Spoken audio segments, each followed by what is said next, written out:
Oops.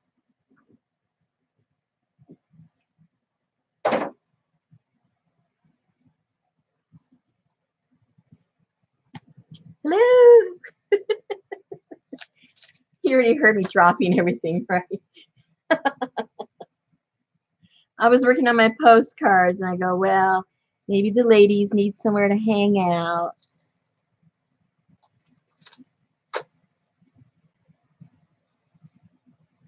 Hi, Kathleen. Hi, Linda. Hey, Patricia. What's the weather like back there? Is it still warm?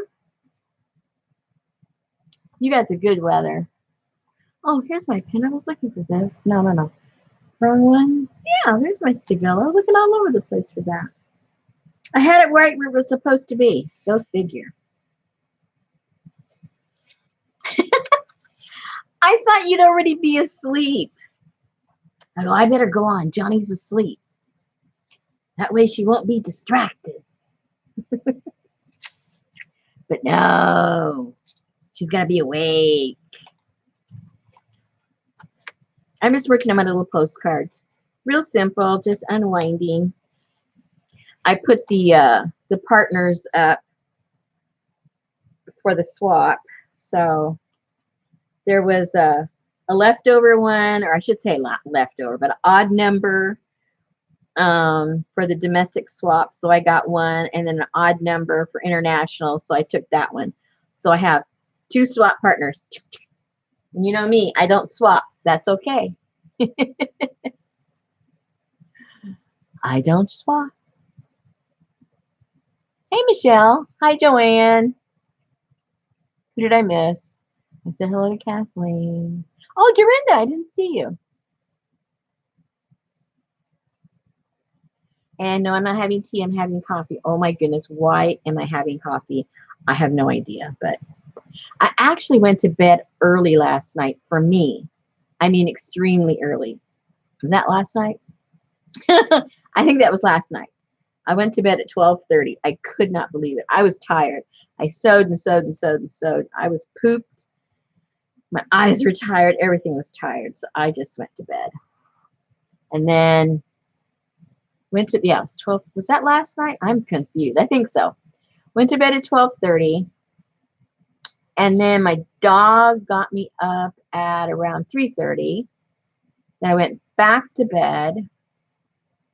And I don't think I woke up until, I think it was around 7:30. I couldn't believe I got all that cool sleep.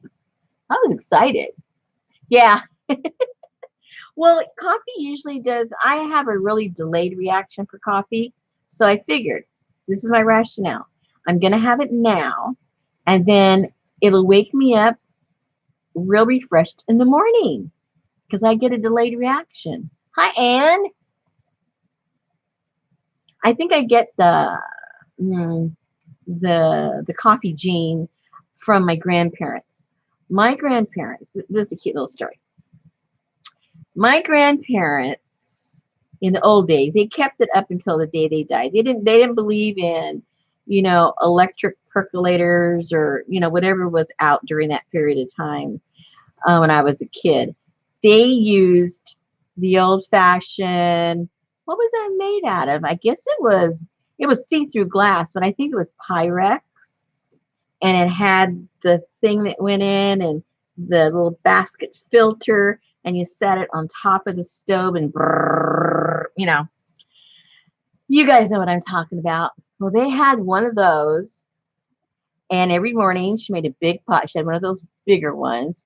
She had a big pot of coffee, and then they had this little ritual at night, almost every night, but in particular the weekends. But my grandfather liked his ice cream, so did my grandmother. They had to have like 1 scoop of ice cream before they went to bed. So they'd get the scoop of ice cream and eat the ice cream. But then while they're eating the ice cream, she's got that coffee boiler thingamajigger on the stove boiling. By the time she finished the ice cream, the thing had boiled so much and evaporated so much, it was almost, you know, like syrup. and as black as you can imagine. And then they'd pour themselves a little cup of coffee after their ice cream. And that's what they did before they went to bed. Oh my gosh. Every night. Every stinking night. So maybe I got the coffee gene from them. I can drink it at night. And I mean, the second their head hit the pillow, they were snoring. They were just a snoring machine after having their coffee. So, hey, CJ, like a baby. That's where I got that from. Maybe so. I never got the boy on the boil connection. Oh man. See, that's why I like talking to you guys. You straighten me out in my head.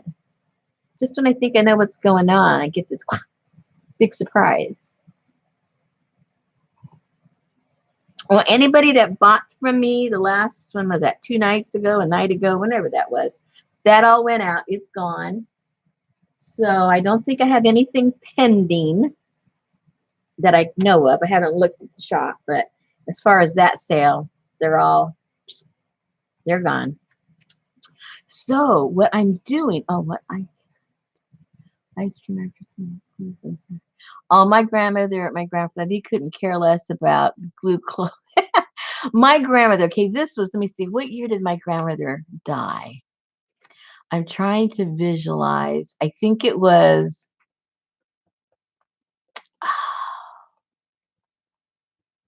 in 1986, 87, something like that.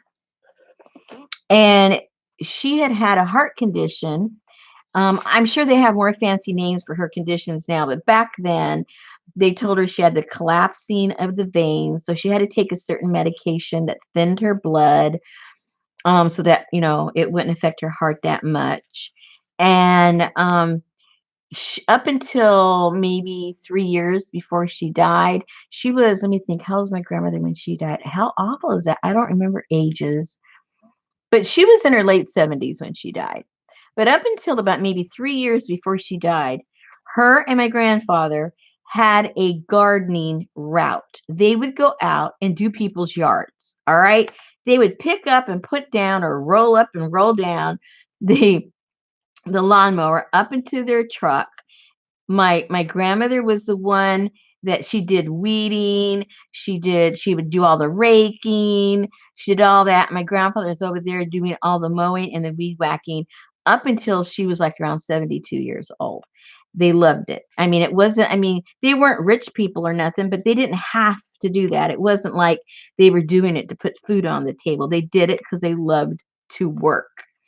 And so then when she got a little sicker, like when she was 74 or something like that, that's when she stopped working as a gardener.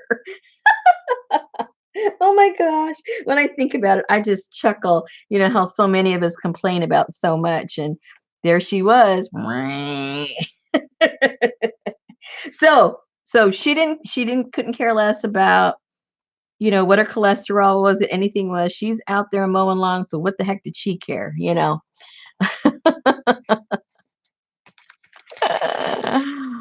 Yes. Yes, you need to find more wallpaper. I like how that looks.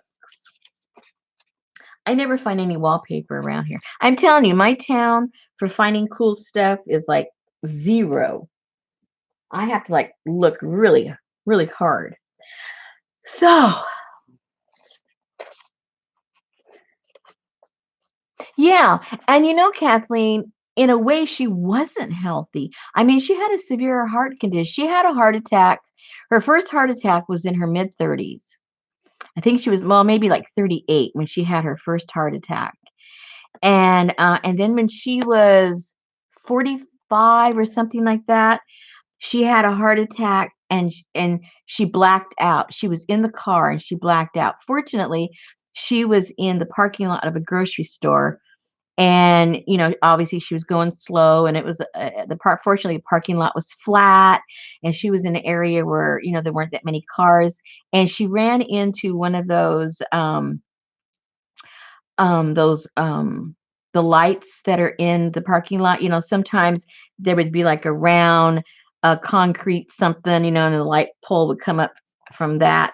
Well, she hit that, and she hit her nose on the wheel, the steering wheel, and she broke her nose. Fortunately, that's all that happened, and she didn't hurt anybody else. But after that, and she was in her late 40s. After that, she never drove again. She said she would feel horrible if she had hurt somebody or killed somebody or something. So from that day forward, she never drove her vehicle, which I think was very conscientious of her. Maybe not totally necessary, but very conscientious, and I admire her for doing that. And so, all her errands and all that kind of stuff, was, other people taking her, or, in the evening or the weekend when my grandfather was around and all that kind of good stuff. But,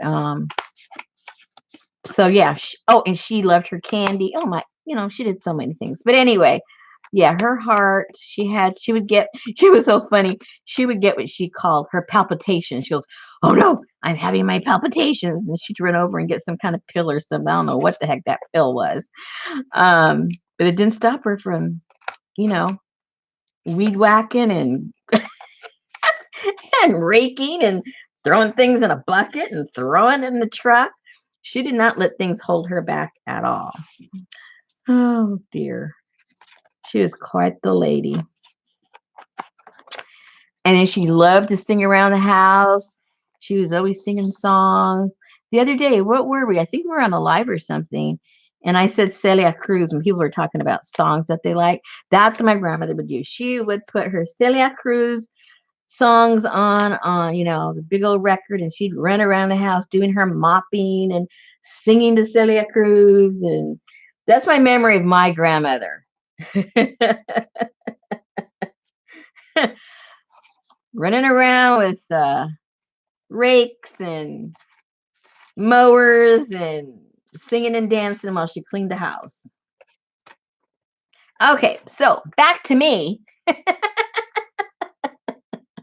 It's about me. I have two partners. So I'm making my postcard.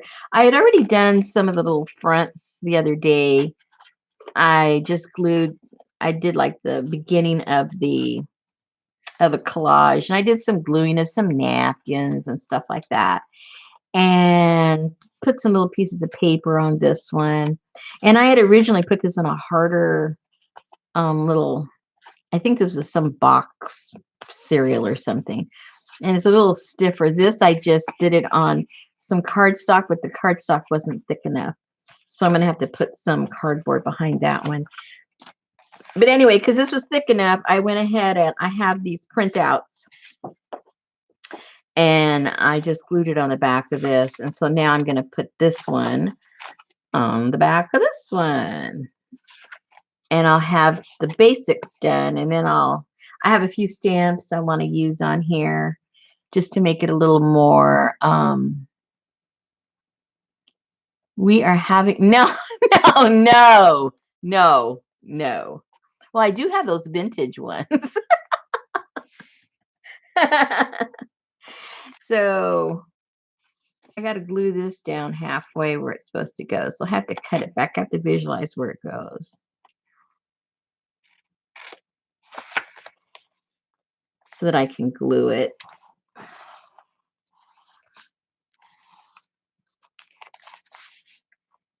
Okay.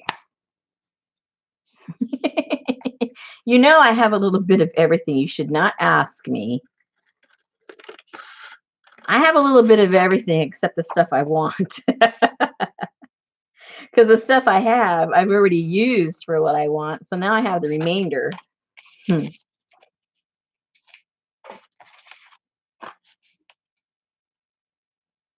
know how that goes.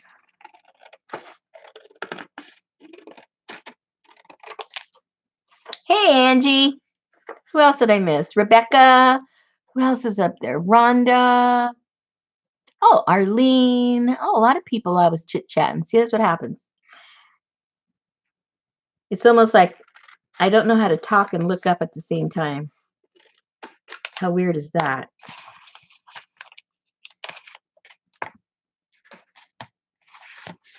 So I'll glue this back there and then I'll trim it.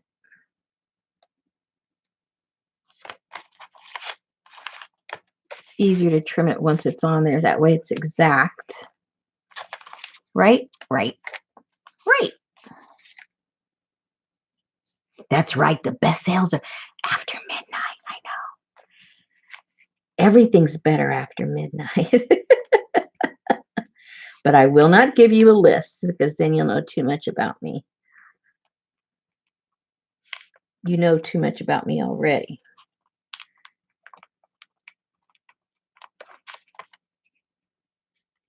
Okay, let's see that. That goes up. That goes up.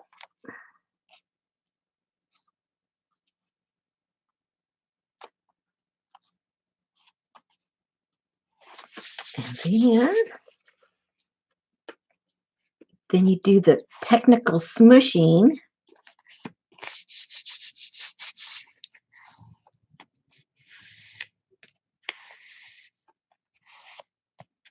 Make sure it's all nice and good.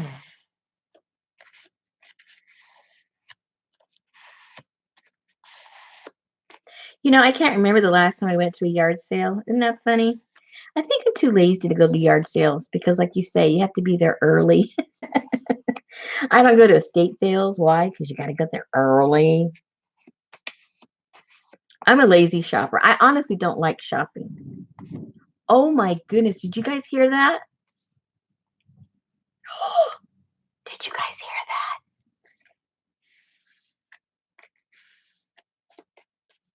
that? It was a big thunder. So if my lights go off, if I go poof and I'm gone, you'll know why. Oh dear.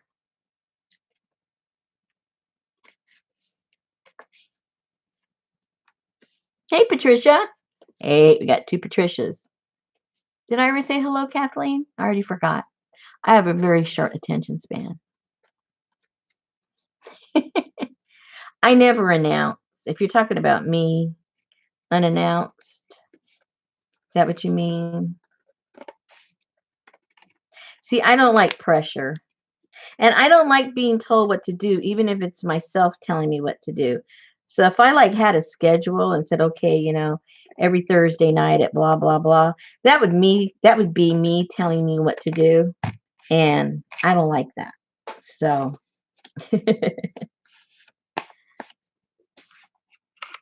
yeah, I'm funny that way. I don't even like myself telling me what to do.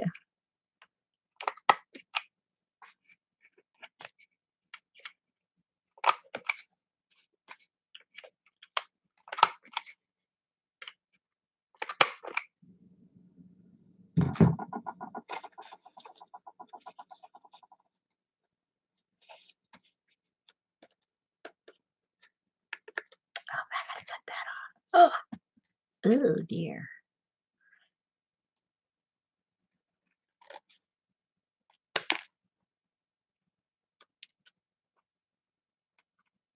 Yeah, that was a big rumble out there. We're supposed to have a lot of rain tomorrow, so I guess it's coming in now. It's coming in a little early. We had rain this morning, but then it cleared up during the day. It was actually a really, really pretty day. Okay, so that's the back of my card. That's the front. And I've got two to send this cycle, this month, whatever you want to call it. And now I got to do some other little decorating on it to make it look a little cuter. I'm not sure what I'm going to do yet, but I flew off of there.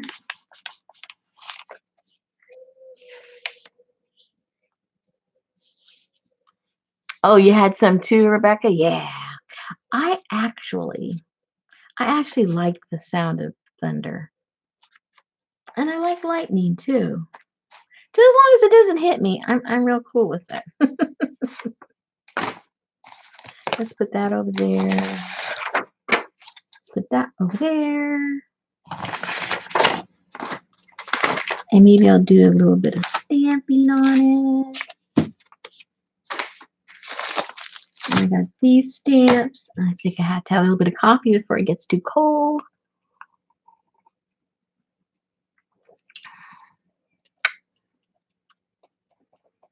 The buff carrot. And I've been looking for carrot tops. Oh, you guys, any of you guys that have oh, there it goes again. I love that sound. Can you hear it? My poor little Busta, he's afraid. He's probably under the desk right now. Poor guy. He does not like thunder and lightning at all. Poor thing.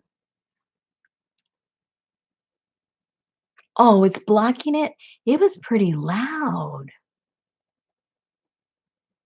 Oh, carrot tops. Because of our talk the other, I bought some at the grocery store. One day out of week. Oh, wow. Are you going to use them? See what happens. That would be cool. So anyway, any of you guys here in the States, if you grow your own carrots, this is what I want you to do. I want you to go, here's the carrot. I want you to break the carrot top off. I want you to put it on a piece of paper like this, just, you know, your copy paper. Put it right there, fold it, and make a stack of them, and then mail them to me. I need them. If you stack them between paper, don't put them in cellophane, don't put them in plastic wrap, don't put them in wax paper, copy paper, or newspaper. Fold them, get a little stack of them, mail them to me. Thank you. That's all I have to say. I need them. I can't find them anywhere. None of the stores I go to are healthy. They chop them all off. All right, back to what I was doing. Let's see if I have ink on here. And I need something a little stiffer. This thing's a little wobbly when it comes to stamping. Let's put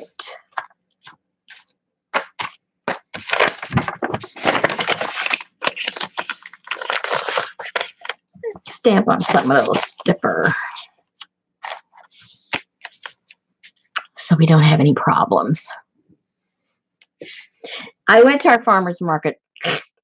They cut them off, and they can't do anything about it because these crazy people that come to our farmer's market, they don't even grow them themselves. They're like the in-between person. They bought it from someone else, and the person they get it from. So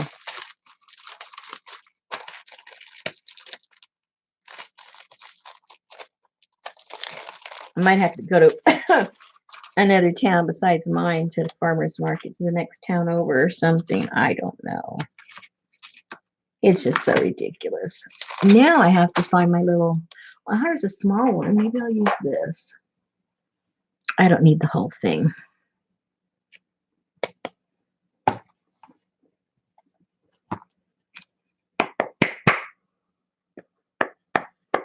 think I need more ink.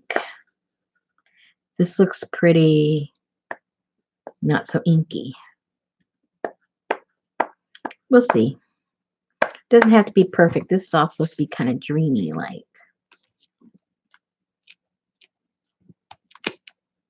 Oh, but how come there's a big, it must be, it feels like it's even. It's okay. See, it's pretty good. I always talk to myself anyway. This way, I'm not really talking to myself. At least somebody's there listening to me. I don't feel as weird.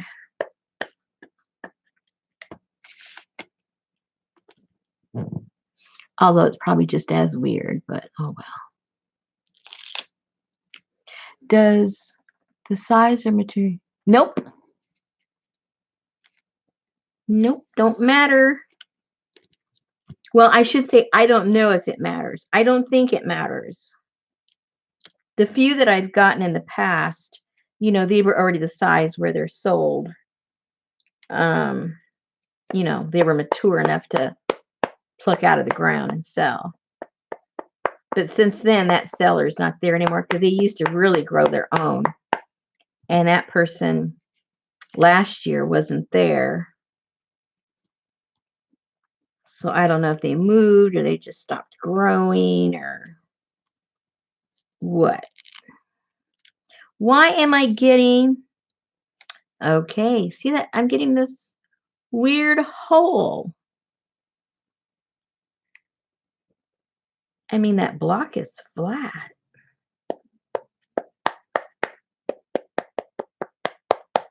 I know, that's not your problem.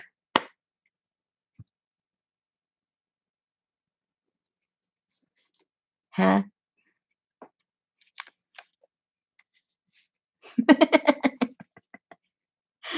That's right, Kathleen. Look, it's not going to be the center again. You watch. See? Okay, you guys figure that one out for me. It doesn't matter where I do it, so it's not the card. This block could not be flatter. And I keep getting this weird circle.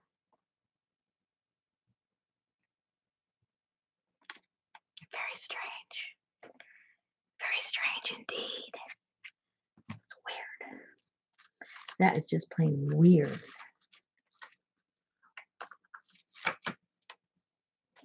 Let's try a different one. Let's see if they're all weird.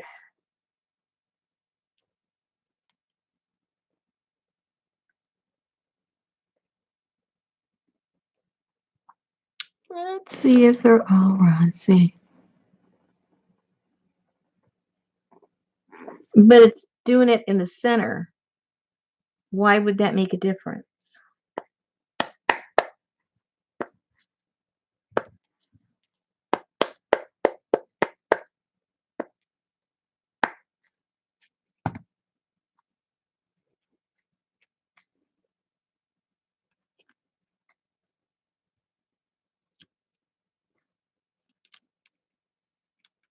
Now, that one didn't do it. Well, if it did, I don't see it. Maybe it did it right. I don't know. I don't know.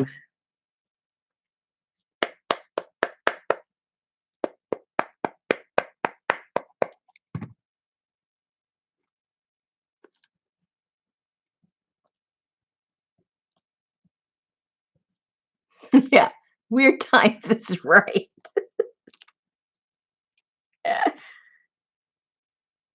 Well, you know what? I'm just not going to worry about it. Yeah, I'm going to try that, Kathy. I'm going to do what you said. Let's just take it off the block. And let's see what happens.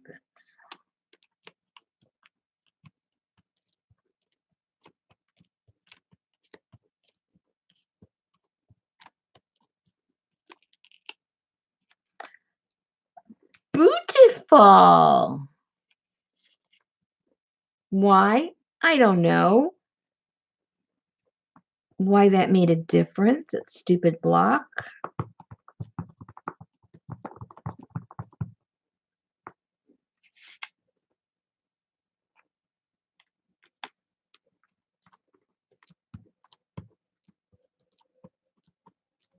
Okay, so, oh. Ooh, what kind of printer do you have? We were just talking about printers. Epson is what I have.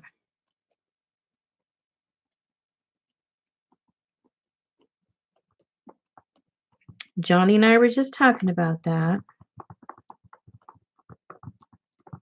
I haven't had any problems. She likes hers, but she's had a few issues. But the customer service is great because they've replaced hers for her. So even though she's had problems, they have not had a problem replacing it for her. I kind of like that.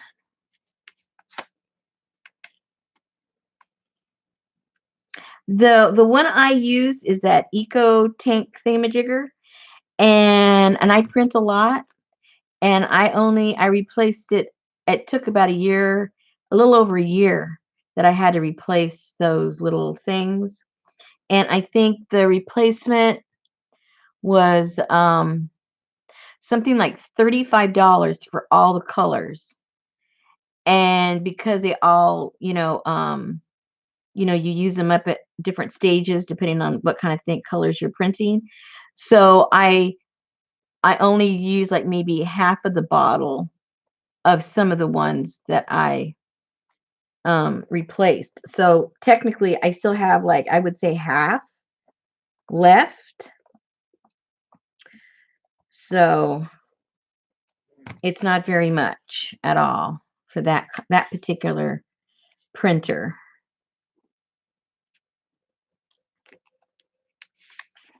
I like that. And I got to put something to cover all that darkness. I put too much, but I got a little carried away because I really like that. Now I can put something over. I got to get a butterfly in there some. I mean, I don't have to, but I want to. Yeah, I don't have a laser printer. That would be cool to have. I know Johnny has one. Miss Fancy Pants. She's got one of everything, but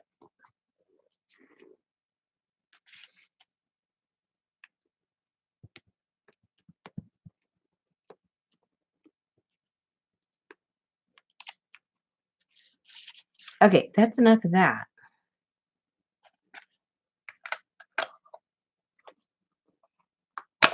Now, do I want to interject some more color now into there, which I think I do. Now, do I want to? Oh, I know what I'll put. I was going to say, do I want to put pink? Do I want to do this? I know exactly what I want to do. Now I got to find them. That's the trick. Find those puppies. Let's see.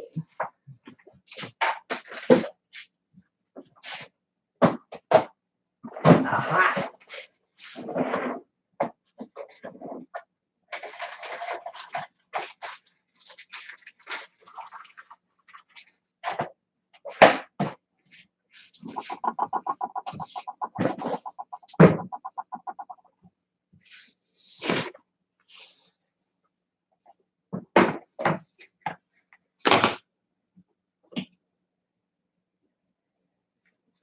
Now, I like they they take patience and they take a while to dry, but I like playing with these. Any of these little sparkly things, because I don't put a lot, but I see them like putting them here in these little, because this reminds me of the shape of the peacock feather. So I thought I'd put some of that color there.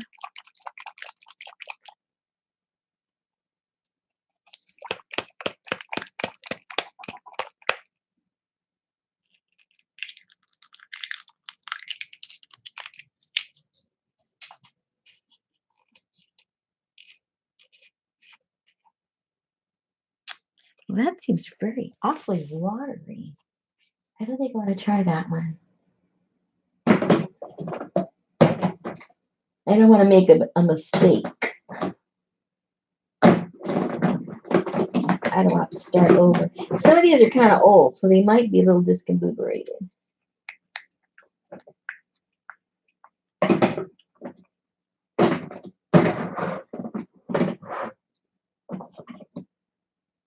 Then maybe I just need to mix two of them together.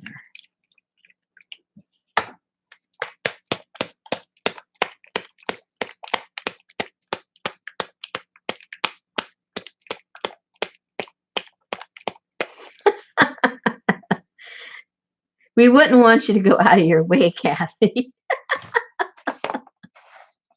We really wouldn't want you to go out of your way.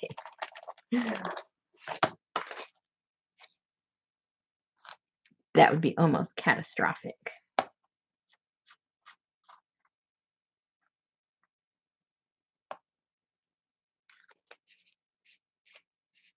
I don't remember these being so watery. I guess they are. Let's just go for it, see what happens.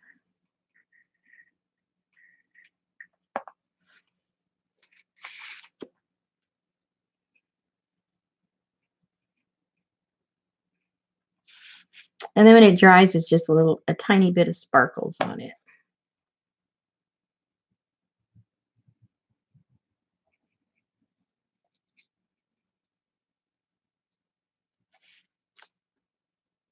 And it gives it a real, I would say like a little Victorian look to it.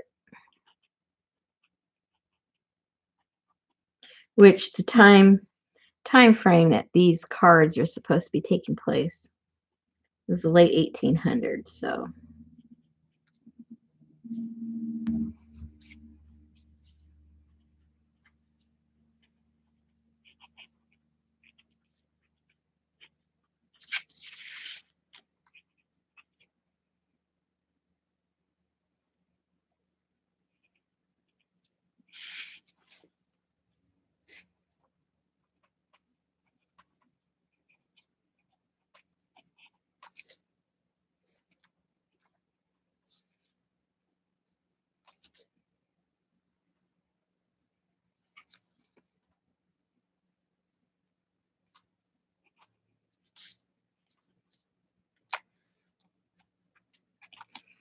okay.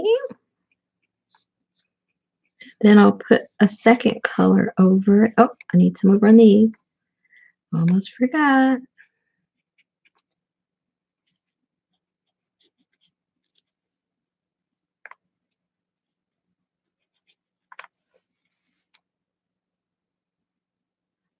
Okay. Uh-oh. I missed one. I missed two. How did I do that? 3, 4.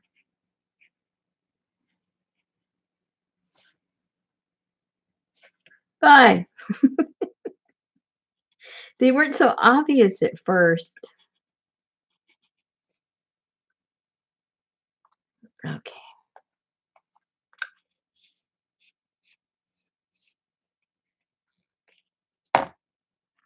Now I'll put a little bit of the green.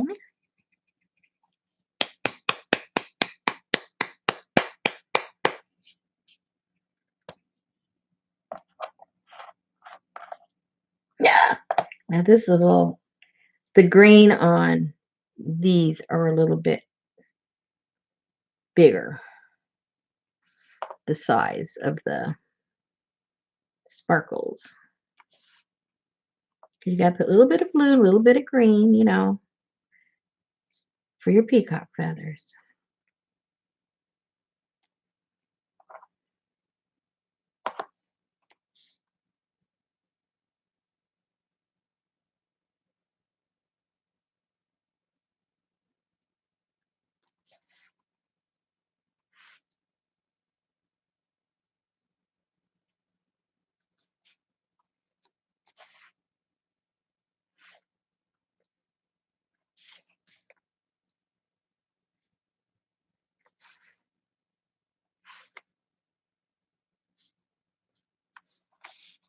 Ooh.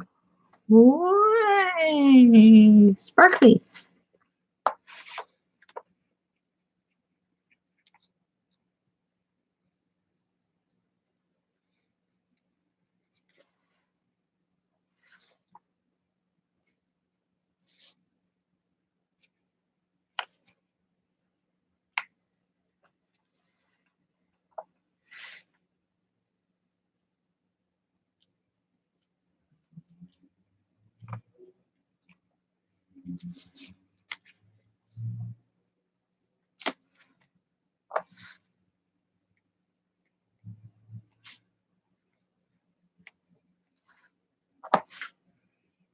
Now these don't have to go out until the 20th, but I'm going to get these little puppies done and get them out tomorrow so I don't have to think about them and worry about them and think I'm going to be late. You know me. I don't like to be told what to do. Too much pressure. So then I'll procrastinate, and then it'll be like somebody's telling me what to do because it'll be pressure. So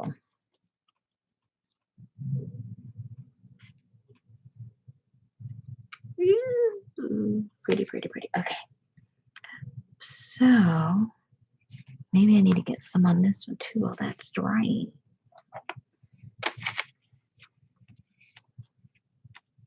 Okay, so one of these is going to the United States, and one of these is going to Singapore.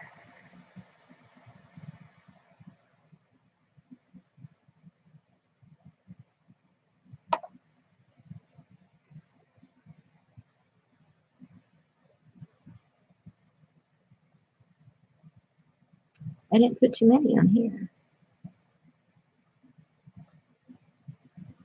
Oh yeah, I use a different stand. So let's put it inside the iris.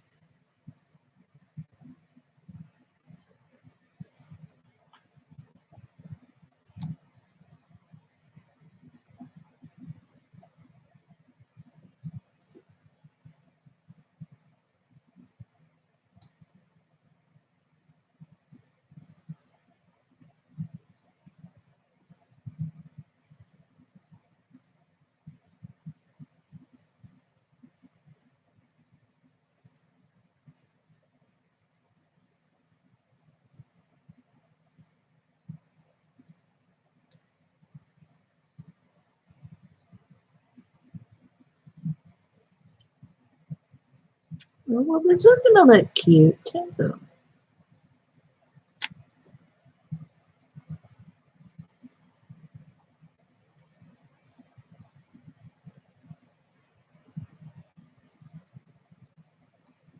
Okay.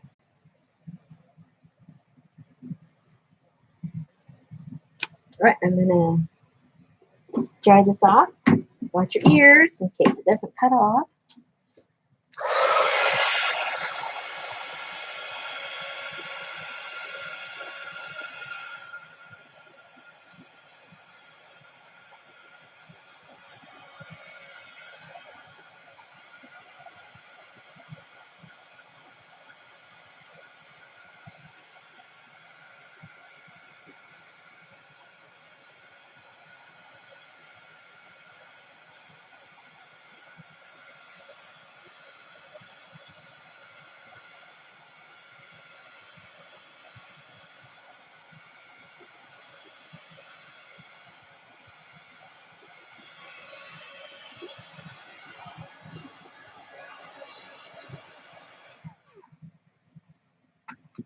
Now, that stuff does take quite a while to dry because it's got a lot of glue on there. See, it's still wet. Got a lot of glue on it.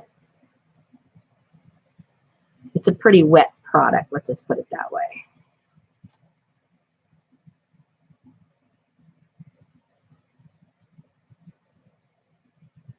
Let me fan these a little bit. Okay, I'll fan and I'll read. What's going on? I see Q-tip, Q-tip, Q-tip. Q-tip, Q-tip.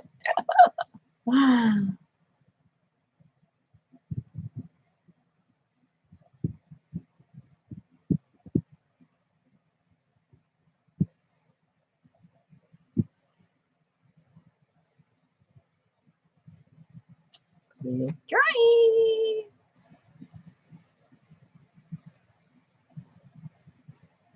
Now, I think I want to do, I don't know if I'll ruin it. If I do ruin it, it's okay.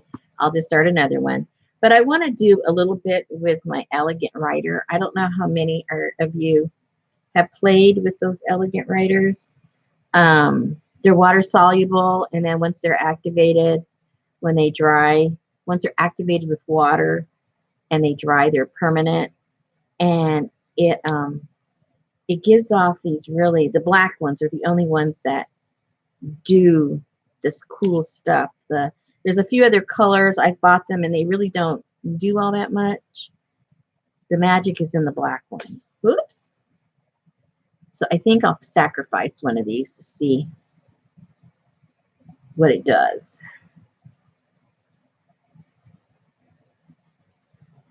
Yeah, aren't these cool to work with? I love it.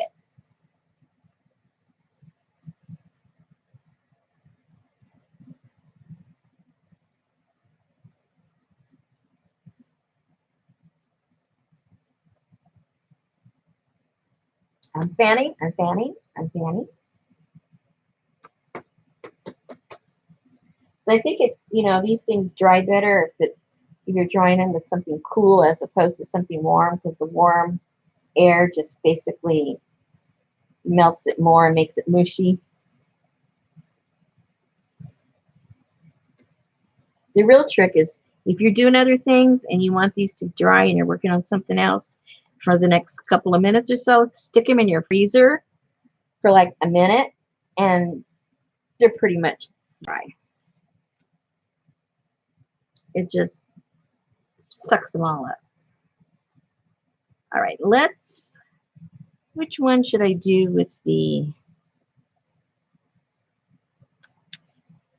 well, this one's already real dark. Let's just go for it and let it go darker. I mean, you know what I mean? It's already going that direction, so I don't even know which is the top. Okay, I'm going to say I don't know which is the top or the bottom, but I see the writing, so that's the top. So I think what I'll do, just to be contrary, I'll put the elegant writer here.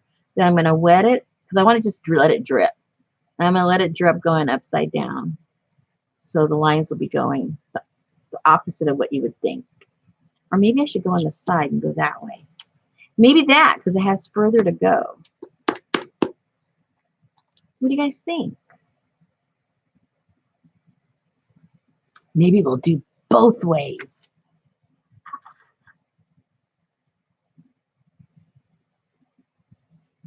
Yeah, I'm not going to put the pen where that paint is. I'm only going to put it on the edge of I'm only putting it on the edge of the, what you call it. Oh, and this is my small tip. I want my bigger tip. Wait a minute.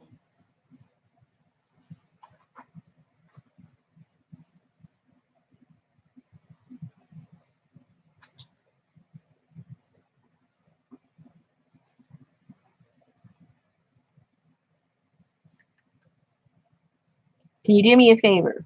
Brenda, what would you like?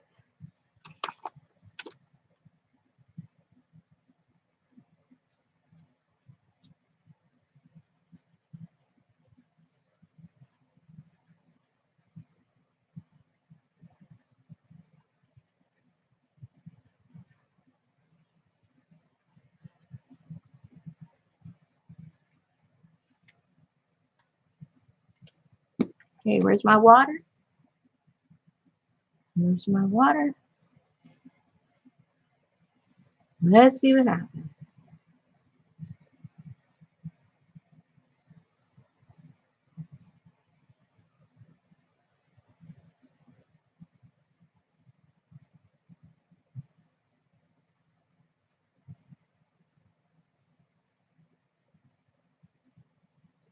I guess I need a lot more water. It's not dripping.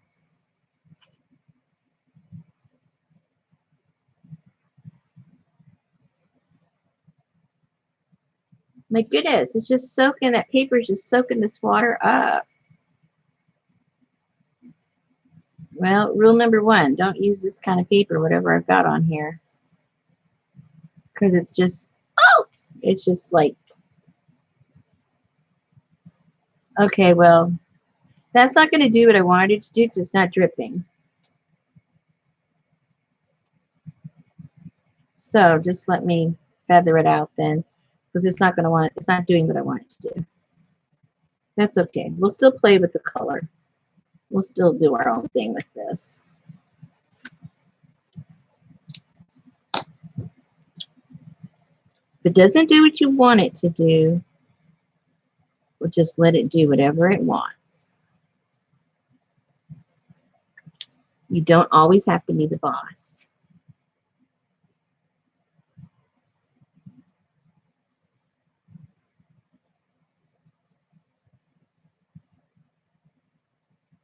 Oh, well, look what it did in the back. Okay, well, this is going to look like a really Worn postcard, that's for sure. That's okay. It's going across the country.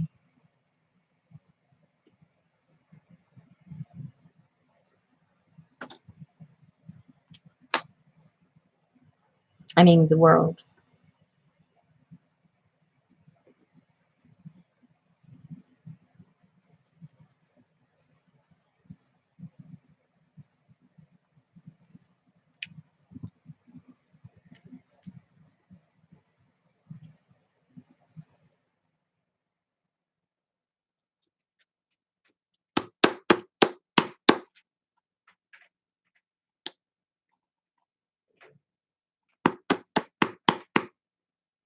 We got a little dribble.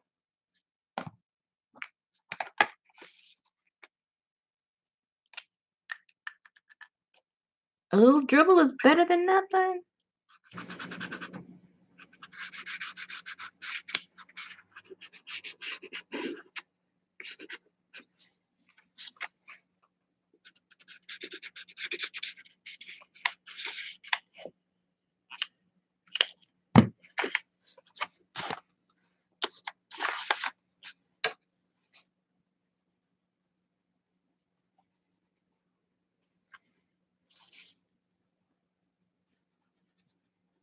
Next time I want to do this, I'll make the postcard out of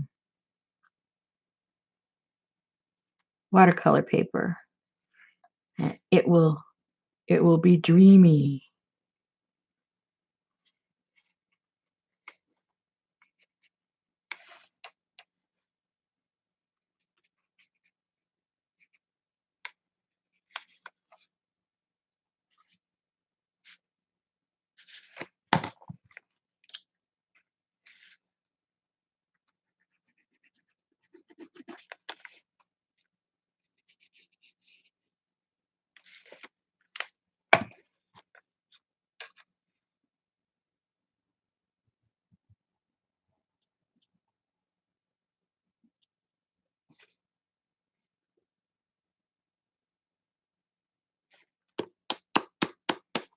It's weird. It's dripping in the same spot.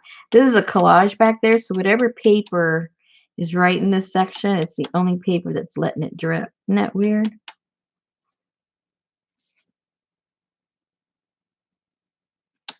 Very interesting. Which makes it kind of cool looking, actually.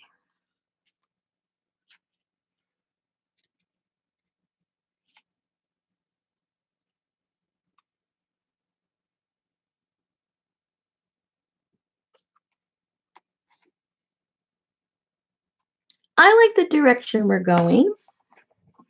We're not done, but I like the direction.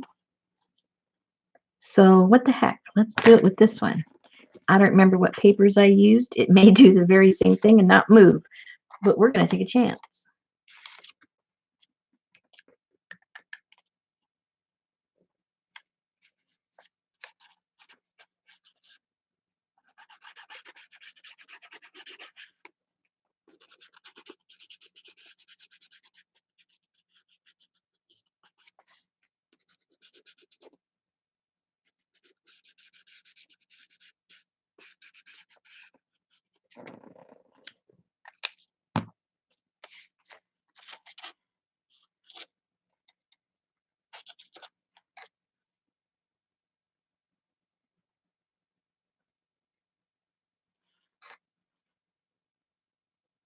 Man, it really reacts weird to this paper. I usually do this like on mixed media and watercolor paper. So it's kind of weird how this is reacting. Or not reacting. Whichever way you want to look at it.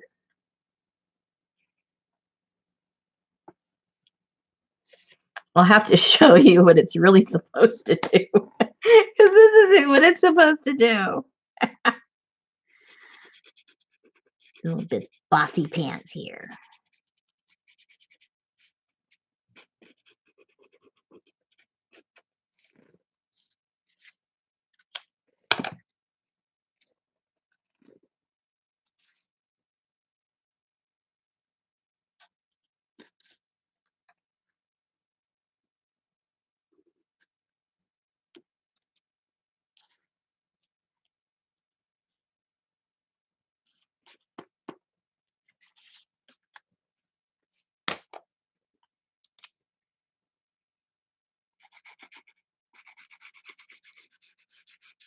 Now this is over here is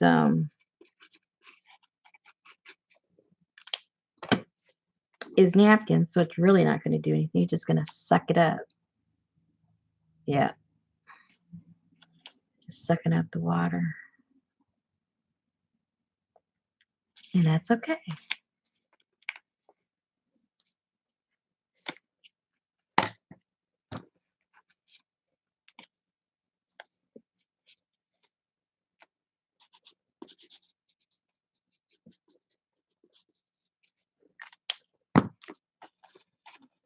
Um, um, Arlene, the answer is the only way that it's similar is that it's water activated and then it's permanent afterwards. In that respect, yeah, they're the same. But this is some kind of an ink felt tip based water soluble something something something. I don't know all the technical mumbo jumbo behind it, but you would probably use it a lot, would be used in the same vein. These are meant as calligraphy pens, believe it or not. And then if you're familiar already with the Stabilo, then you know how that's used with this is my Stabilo here. That's how that's, you know how that's used with mixed media. So yes, they are water soluble, and after they're activated, they're permanent. I think this one's permanent once it's activated, right? The Stabilo? No, I forgot. Or is that water soluble over and over and over and over? I forget already. I'm sure one of you ladies know. But what's supposed to be unique about this, let me see if I have, because I don't, let me see if I've got, yeah, I have that right here.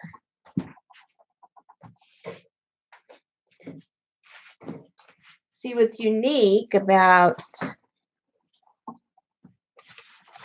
the Elegant Writer is the colors that it produces. Like this was, and it has reds and purples that come out.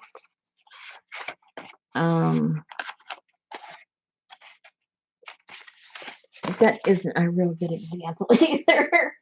Let me see. Okay, Rosemary. Do you even Timber? Do you even have an example? Probably not. Oh, look at my little girls. I forgot about them. Isn't that cute when you go hunting for one thing and you find something else? I have to finish these little girls. See, that's why I never get anything done. But I digress. Look. Oh, look at my little girls. You guys probably have seen these stamps before, right? They're head stamps. And then I just added clothing with pages from a magazine. No, that's just a dictionary, I think. These are fun. Do you guys have those stamps? And then you just watercolor them and make little faces and stuff. I'm sure you've got these, right? I mean, some of you stamp people, I'm sure you've got these stamps if you're a stamp person. But I think the stamps just go to like right there, maybe. I forget. I think they go to about right there. I'm trying to see where the stamp ends. Yeah, I think it's just like to the bottom of the neck. No, I think that's part of the stamp too, right there. Anyway, brand. That's a good question. You guys ask y'all all the question I don't have the answers to. Let me see. Where would they be? But I digress. Okay, I'll look for those in a second. I have pretty much all my stamps in one spot, so it shouldn't be too hard. All right, so now where is an example?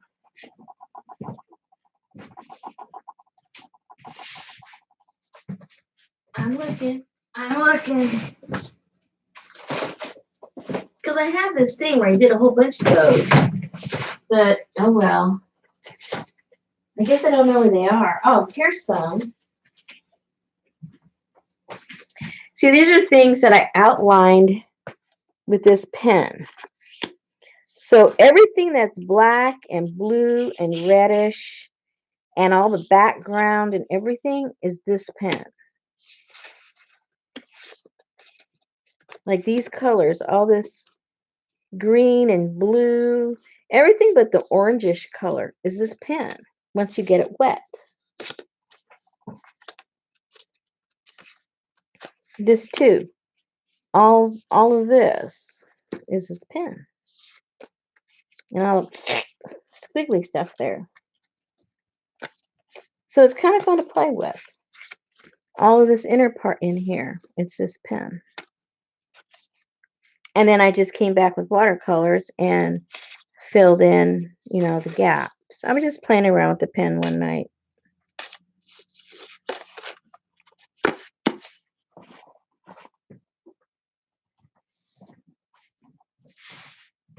Okay, where's the ladies? Hold on, let me find the ladies. Well, I have this. Maybe we'll play with a couple of designs. I already got some already ready with a watercolor, and maybe we'll do that. But that wasn't the plan. But that's not what we're doing, is it? Let me find where are my ladies. Where are my ladies? Uh-oh.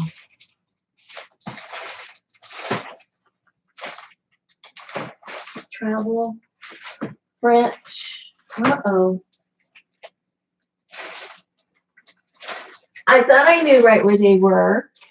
Birds. No, they wouldn't be in the bird bag. Words. No. Uh-oh. Maybe I don't know where they are right away. Real fast.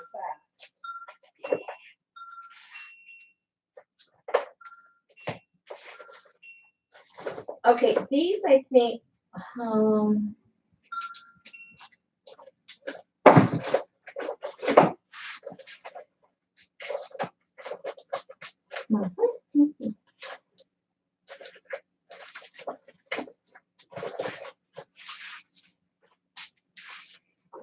for some reason, I think this isn't the stamp, but I think this is the same lady. These look very like the same.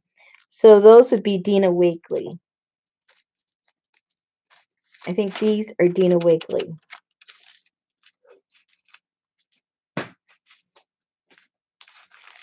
And, oh, here they are. Hello. I found them. Bing, bing, bing, bing, bing. I'm the winner. So that's these. This is, and if they look a little different, because I changed up their hair and stuff like that.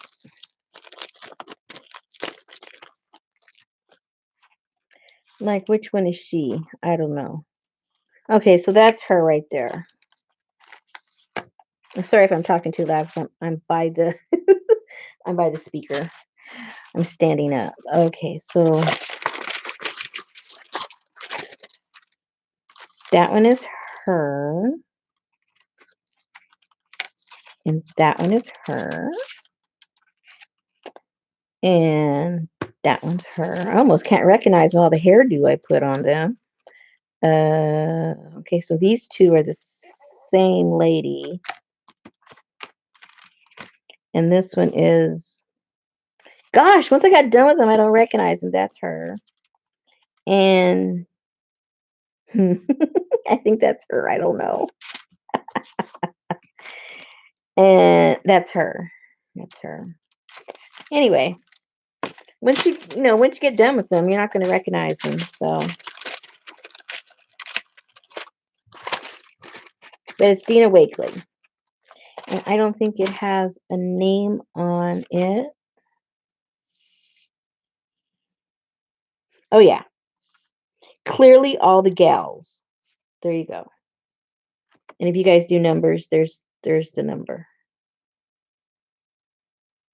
I see people give the numbers. I don't know what good that does. I don't know how you find anything with that number, but that's just me. Okay. You show me the number, I have no idea what to do with that number. It's like, okay, thanks, but so what?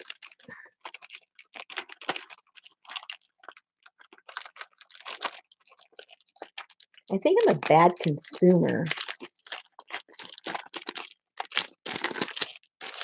Yeah, I'm a bad consumer.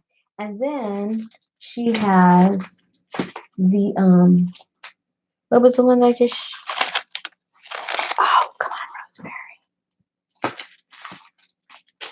Oh, and then so she's got these, which are kind of sort of well, these do have already the clothes. These don't have the clothes. But this one does. And this one's called Fashion Forward. There's the numbers.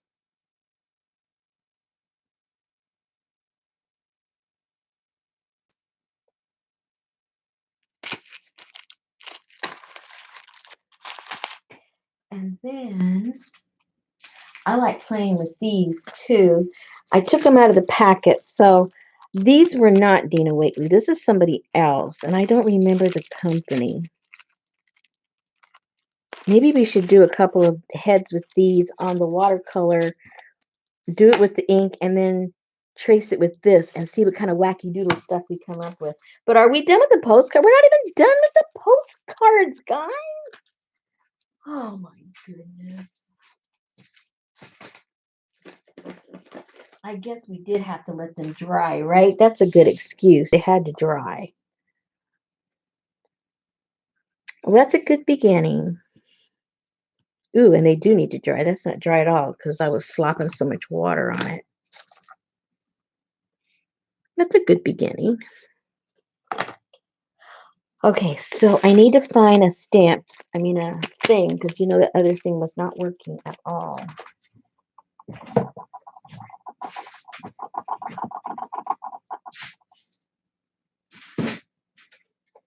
Where, oh where?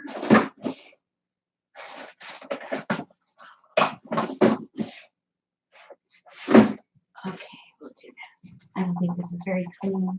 I'm really bad about keeping these blocks clean. They're usually pretty nasty looking. Okay, so I'm not exactly sure what we're doing, but we'll do it. Okay, I better read. Let me see. What are you guys talking about?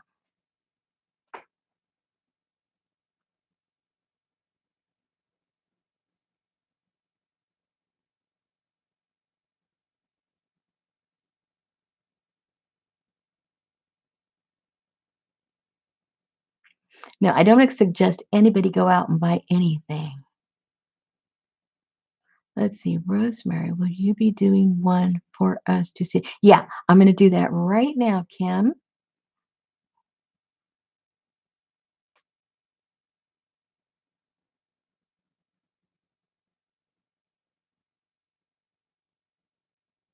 Oh, for inventory. But how does that help you when people show the numbers to like you guys?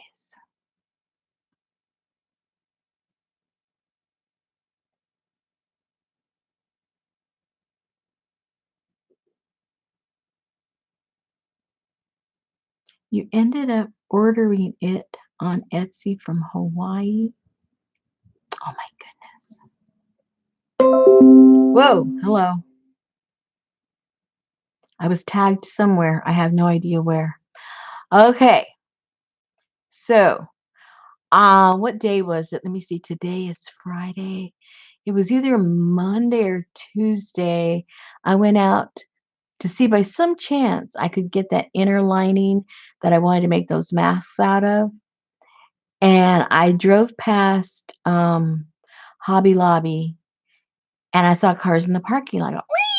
So I went over there. I thought they may have it. So I took in a piece. Just so happened they did have it. But I got into a conversation with the ladies that are there cutting at the fabric. They were very upset. They're working there. You know, obviously you come in contact with with people. You're touching fabric. They're touching the fabric. Who knows who's touched the fabric? They grab the fabric. And I don't consider, arts and craft an essential building. I mean, essential thing to be open. And they were really worried, and they were talking among themselves. Then I got into the conversation, and they said that what really got them mad was that somebody, I guess it was like about last week. This is when it happened. Last week, somebody called on the phone, asking some kind of, innocent kind of question, but they didn't have the answer. So they said, well, I think we need to ask corporate about that. So they put the lady in hold and called corporate, and corporate was shut down. There's nobody at corporate, but they make the employees work.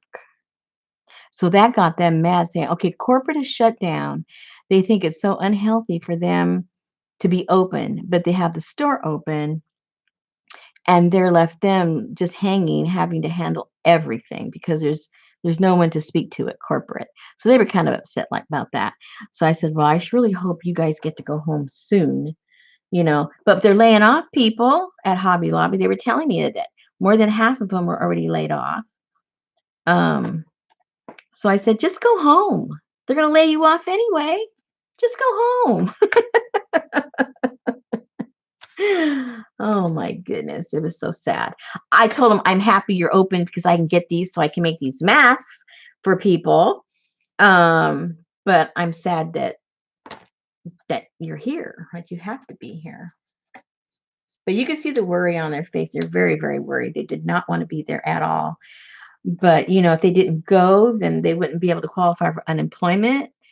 They have to let go for whatever reason, and then they can collect. But if they quit, they wouldn't be able to collect. It's just so convoluted. I felt really bad for them. But anyway, I'm sure there's 100, no, 1,000, no, 100,000 stories, no, 1,000,000 stories out there of people and their jobs. And anyway.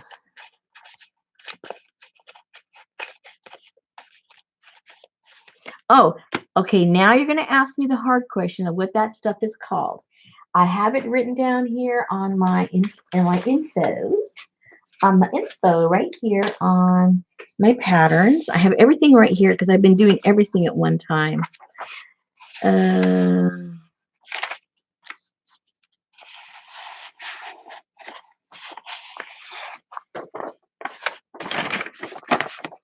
It's called Ollie Fun.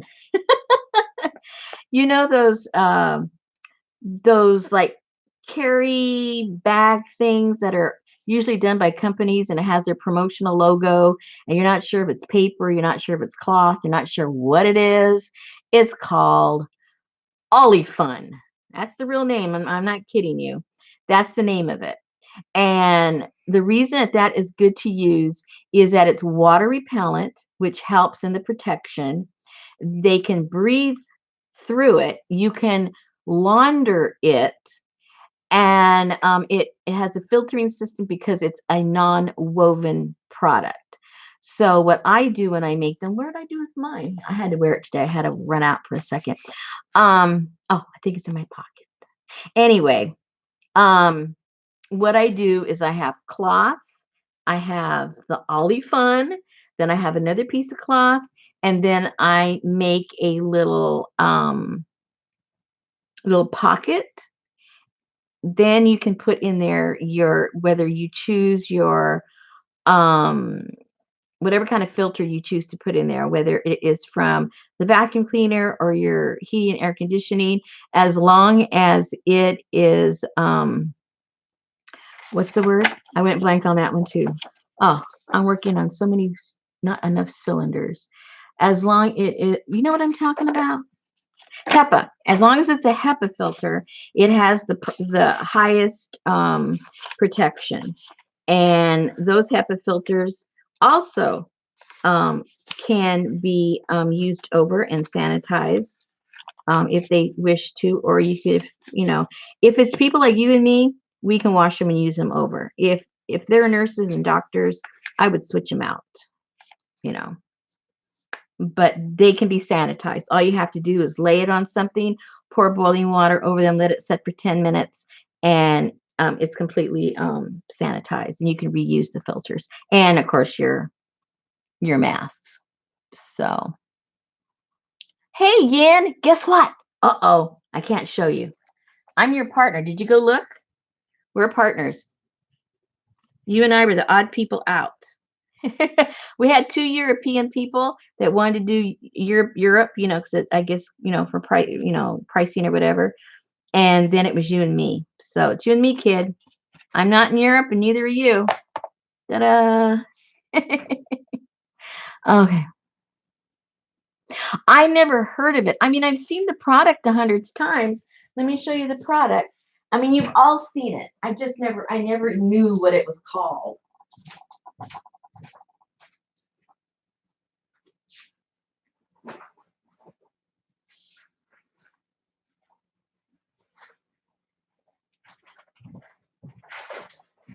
Okay, like I have this old Kmart bag. You know these promotional things that you can get. You can buy these, you know, solid. You can they sell them like to use them to buy your groceries in and all that kind of stuff. And that's what it's called. It's the only company that makes it. Holy fun. So I got it by the yard, and here it is. I've been using it, and there it is. So it's non-woven. It is water resistant, not waterproof. It's water resistant. You dribble water on it. It's going to beat up. So that helps the droplets if it gets on here, no matter, how microscopic they are, it will resist it. And then, so you have, just imagine this is cloth, then you have this, then you have your cloth, then you have the other thing there with your filter. So it's the best, we can do as, layman's here, um, to offer protection. And up until about a week ago, you could get the stuff online at Walmart. They had it like 20 yards for like, I don't know, it was like $15 or something. It was really inexpensive for how much you were getting. And I looked yesterday or day before, they're all out. It caught on, and there's no more to be had. And if you have a Hobby Lobby, they have it, but I don't know how long Hobby Lobby is going to be open.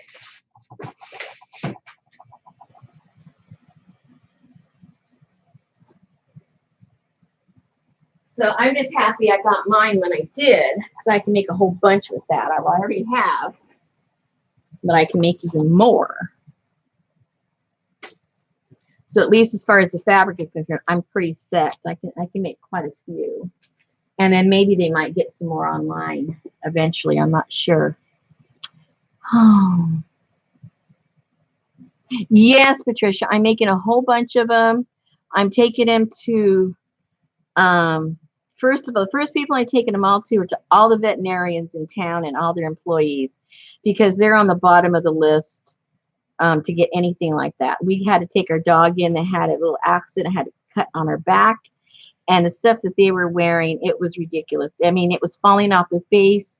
The elastic was already all gone. You could see it was fraying. I mean, it was doing nothing for them. Absolutely nothing. I don't even know why they were wearing them.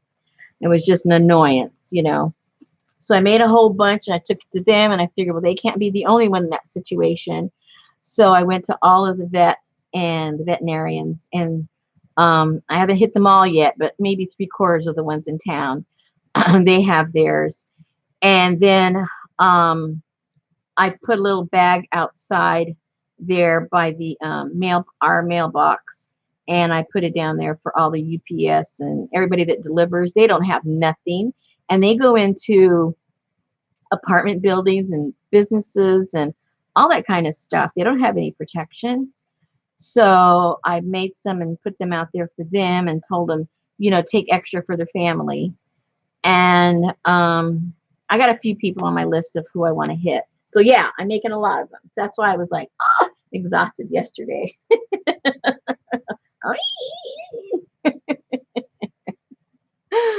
Oh my goodness. So I was thinking the other day, who else that we don't think about, you know? Because sometimes there's things that you go, why didn't I think of them? You know, that kind of a thing. Um, People that are, that are providing a real service, but, aren't getting any kind of protection at all. So, yeah, are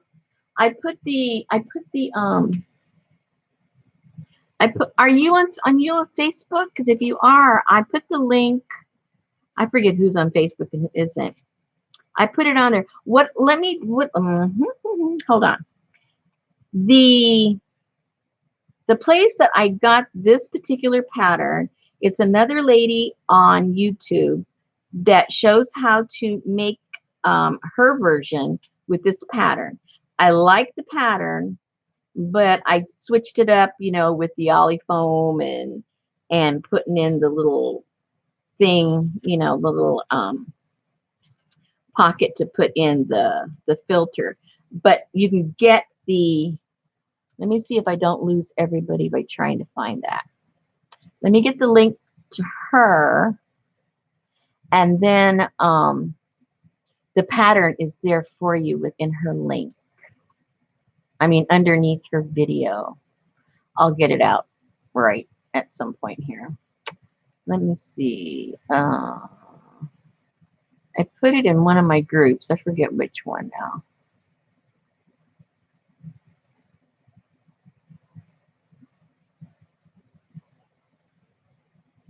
Here we go. Okay, I've got her. That was easy enough. Sometimes I lose. I'm not good at this. Sometimes I lose the whole link. Okay, the link I just put up there. She shows you. Oops. She shows you how to make it, and the pattern is there underneath her video. It's a free download, and then you can just print it out.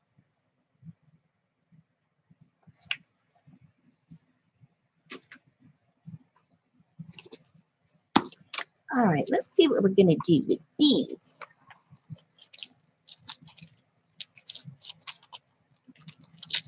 And I have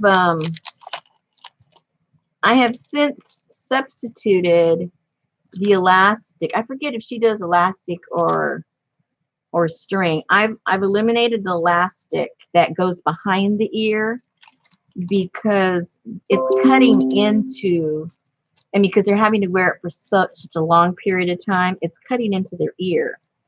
Because usually they didn't wear them all the time. Now they're wearing them all the time. So it's very uncomfortable. So if you make something, I suggest you wear it for, I'm not exaggerating. Wear it for like 8 hours, even if it's just in your home or whatever. And see where it starts hurting, where the point is where you go, wait a minute, I think I need to change this up a little bit. Because that's what I did. And that's where I came to the conclusion. I got a headache with the with that elastic. And so what I did is I created a bias out of fabric and ran it through. Let me see if I can find mine. Even though mine still has the elastic. But the ones I gave away, I changed them.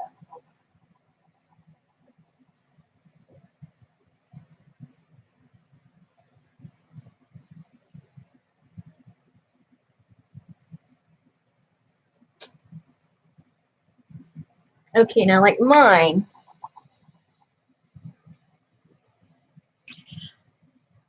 I eliminated that thing around the ear because that was killing me.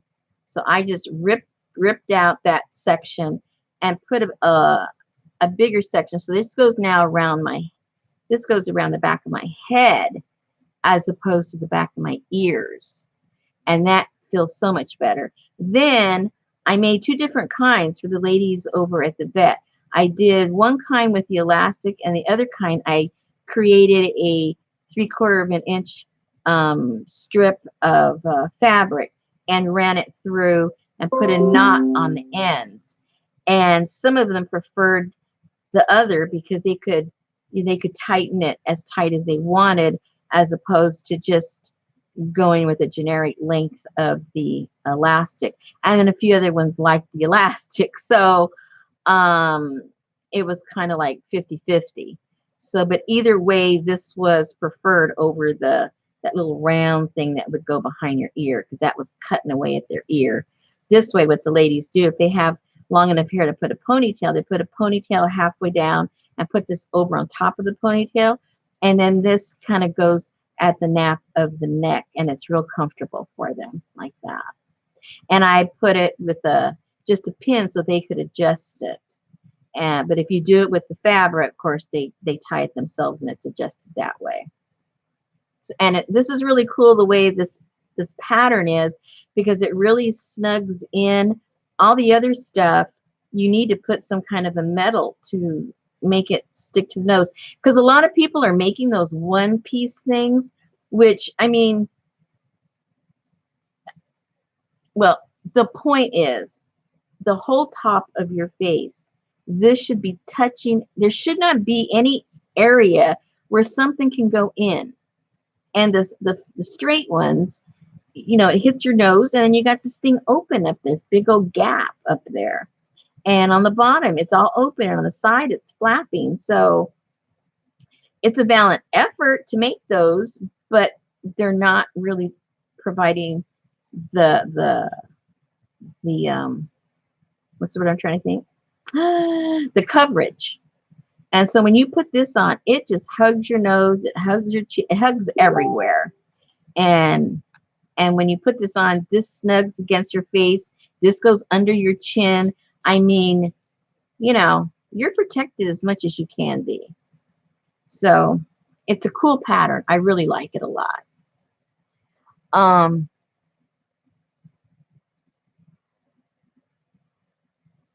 Yeah, that one piece, that's fine if you have, like, I don't know what it's fine for. I guess like that, I don't know.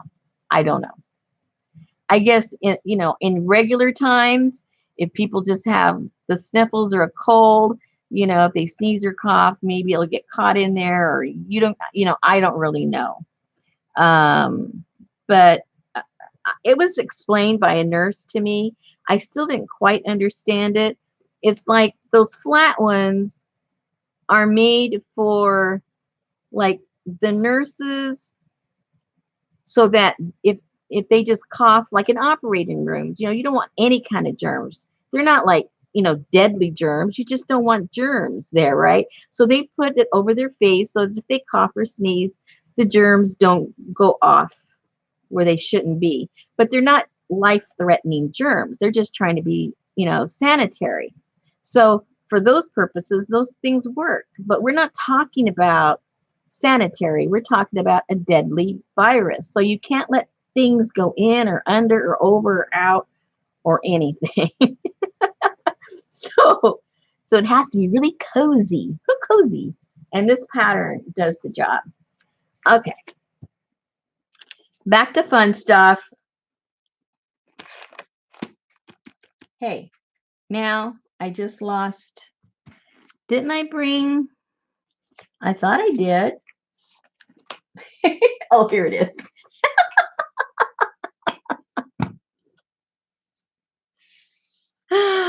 Oh my goodness. Okay. I'm losing everything, ladies. I'm sorry. I got very easily distracted. But that's okay. It's all for a good cause. I don't mind being distracted. Ooh, these are all pretty colors. These look pretty good for the funky fish. What am I doing using these? Well, that's okay. I'll sacrifice. I'll sacrifice for the cause. Let's see. And we're doing this, right? After I print.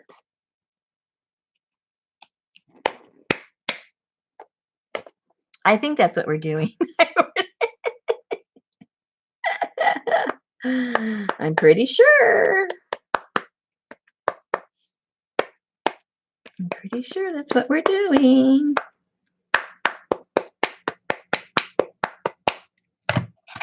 If not, that's what we're doing now. And let's hope it stamps. If not, we're going to have a hole again in the middle of the face.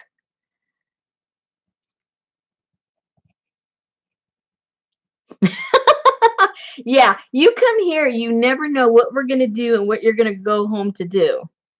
We start on one subject, little simple postcard. Next thing you know, we're saving the world. Okay, well, that print didn't come out perfect, but that's okay. So let's put a little bit on her eyebrow, just because we can. And let's put a little bit under her eye. Why? Because I say so. And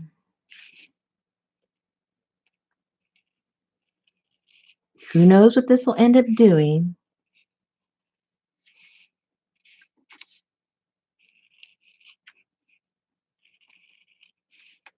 And then, see, what kind of hair should she have? Let's just give her some wild hair.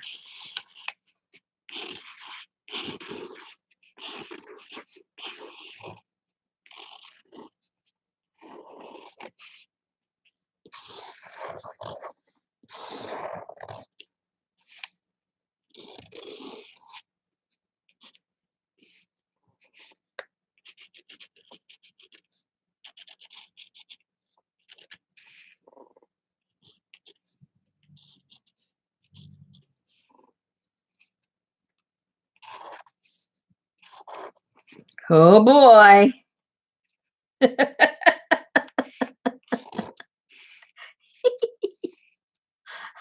You see why you can't recognize the other girls? Okay. Let's see how it works on this. If this doesn't work, I'm going to be very sad.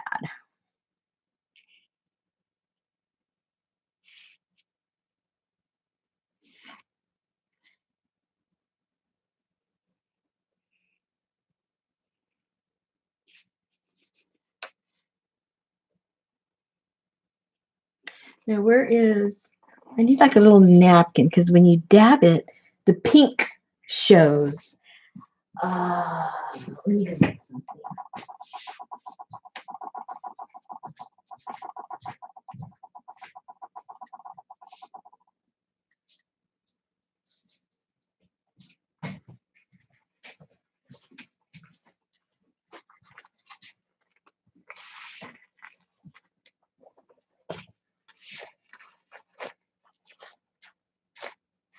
I had to separate these napkins.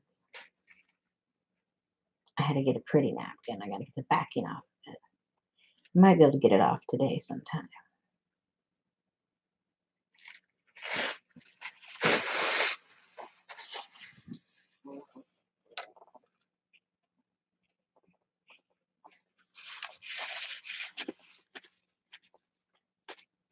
You see some of that turning sort of like a rose color.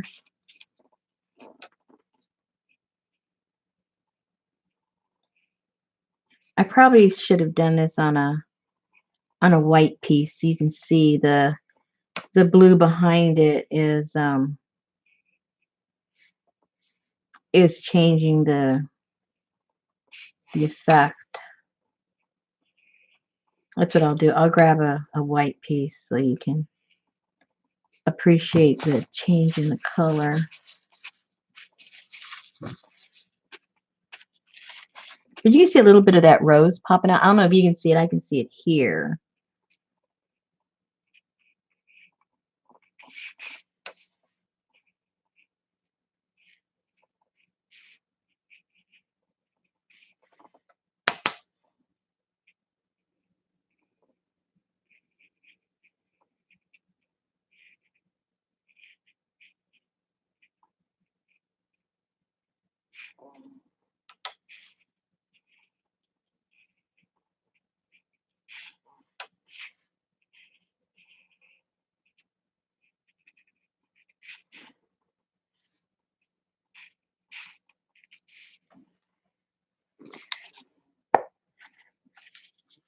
See, it's a little freaky.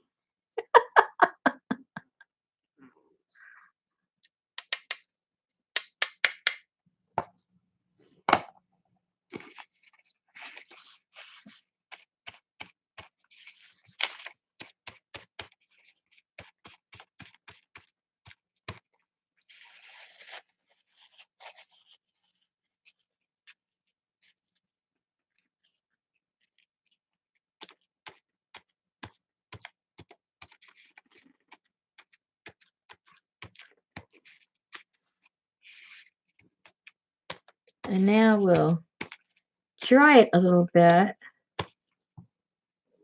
And that might pop out for us.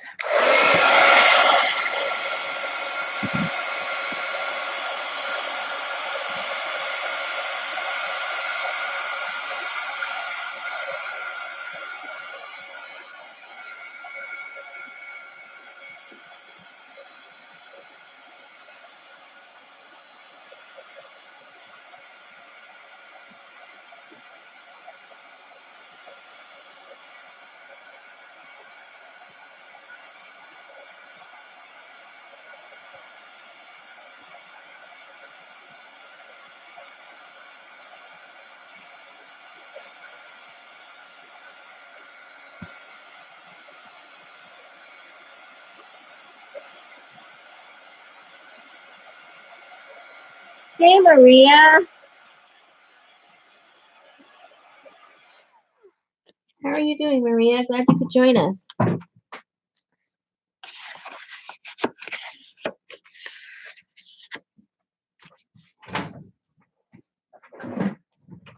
And then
she needs some lipstick. Oh.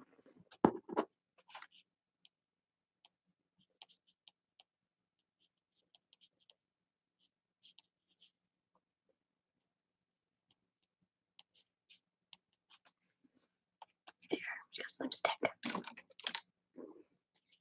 Hey, Darla. Hey, Darla. Hey, Darla.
Okay. Freakazoid. I think she needs a fish body. I know where this girl's going. She is going in my funky fish. Okay, let's do another one.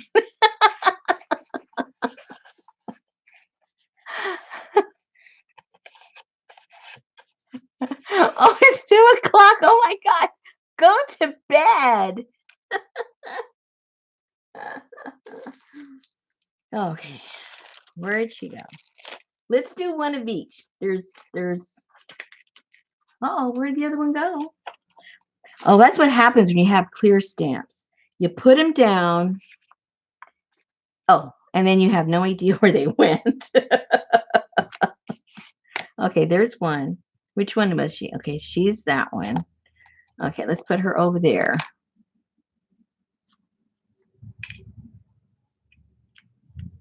Yeah, these are going to be in my, they're going to have funky fish bodies when I'm done with these. I'm so glad you guys thought of this.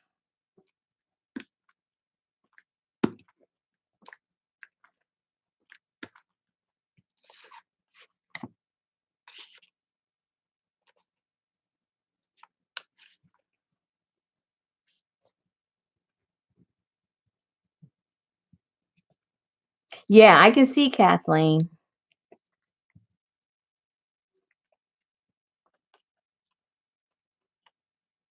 Eek. Oh, well.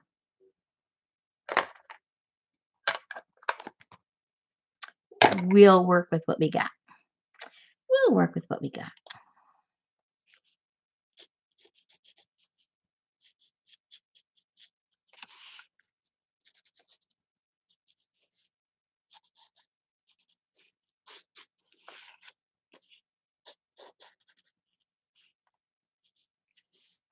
Well, she's got a part in her hair.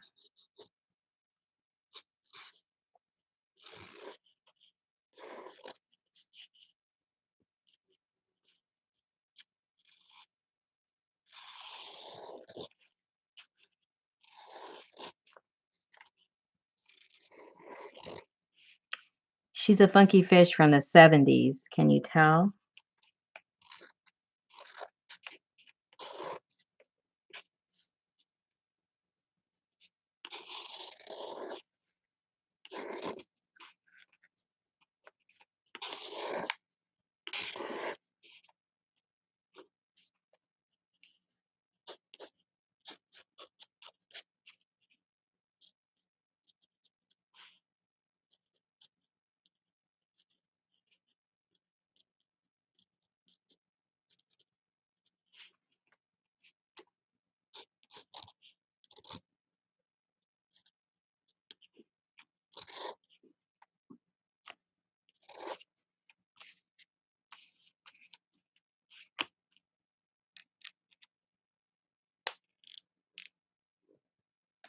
No, this is an elegant writer. Good night. Thank you for coming.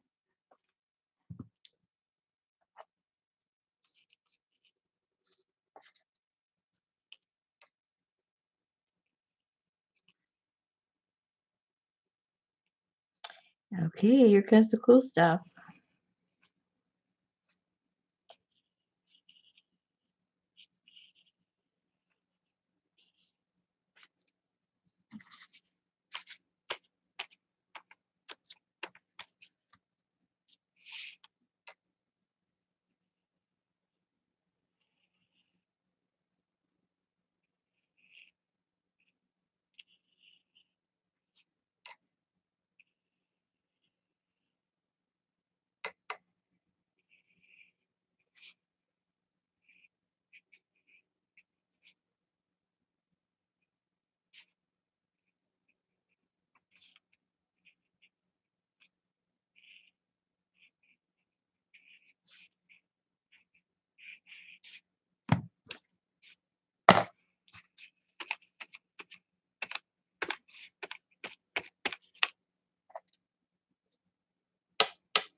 Oops.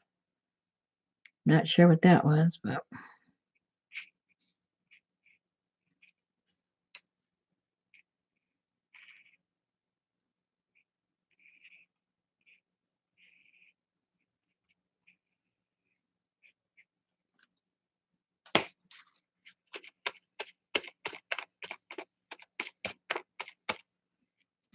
Okay. Yeah, it was 70s, huh? Oh, yeah, she needs this. Oh, yeah.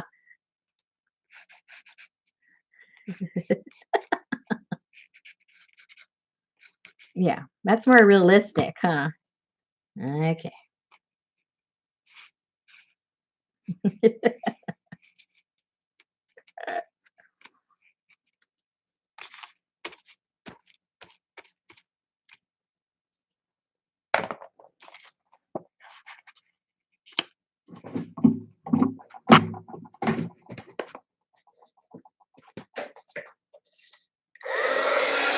Yeah, this is like early 60s, huh? Oh, it's got 60s hair and 70s shoulders.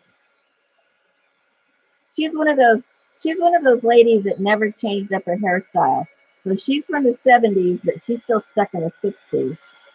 We all know those people. You might be one of them.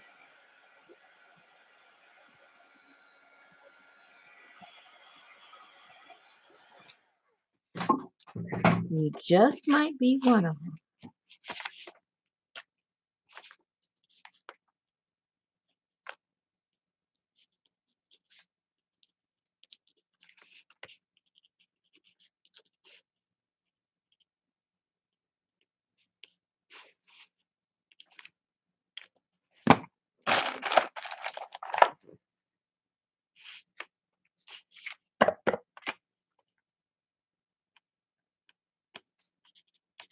I don't know what this has to do with postcards, but too bad. We went down the rabbit hole. We went down the fish hole.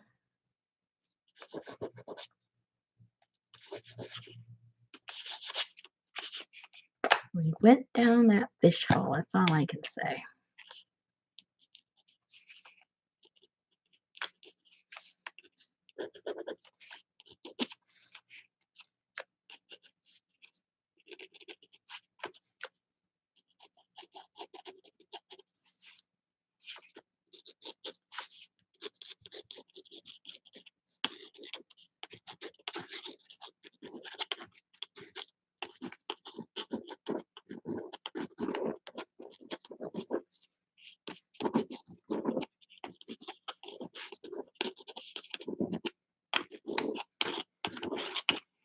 Okay. She's just waiting for her body. Ta-da! She's ready for the funky fish. Next. We got 2 fish. Okay, we got 2 more to go. Let me put these back before I don't know where they are.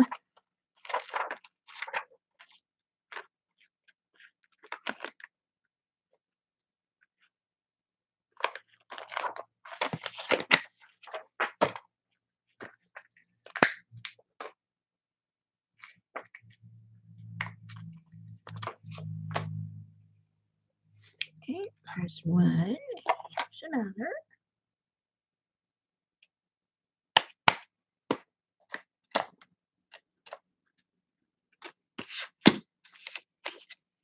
Oops.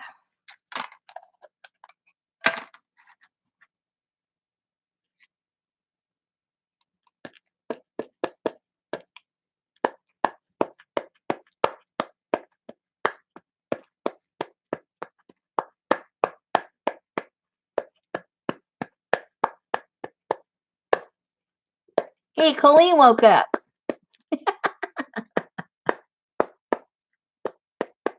Colleen woke up.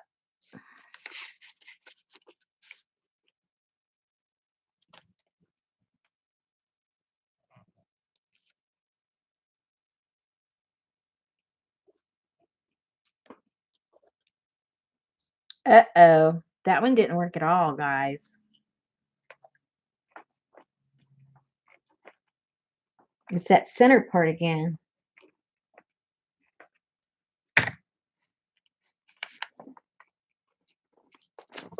I got to get up close and personal here. Hold on.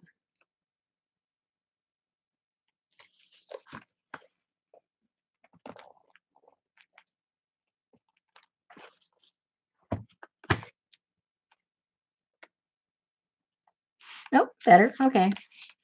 A little off, but who cares? It's going to be way off when I'm done with it, right?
What time is it? Oh my goodness.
My goodness, I think I'm almost ready for a cracker.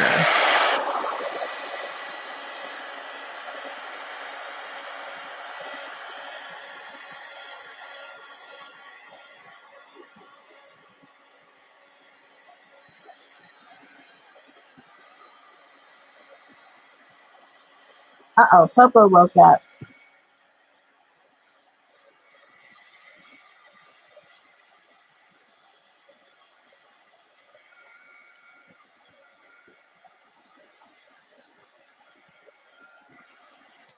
Okay, an elegant writer is made by Speedball, the Speedball company. And it's an ink that is water soluble. And once it's been activated by water, it is permanent. But it has an unusual characteristic that when you wet it and you kind of blot it and drip it and stuff, it gives off these hues of pinks and blues and purples and all kinds of cool stuff. And then when it dries, it's permanent. So it's just kind of fun to play with.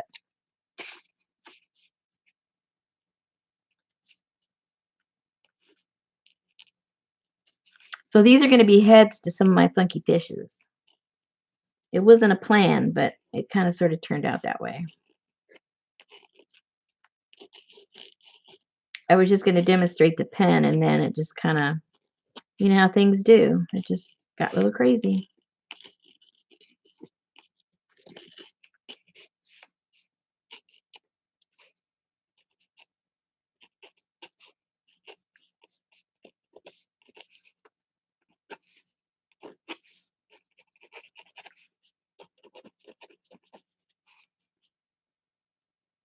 Oops. Oh well. A little too dark there. That's okay. That's okay. That's okay.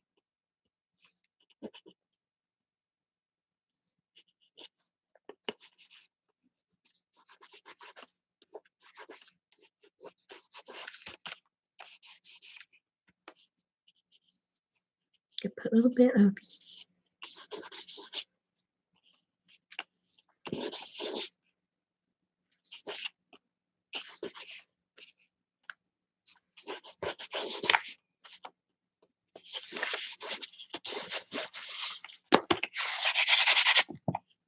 Okay.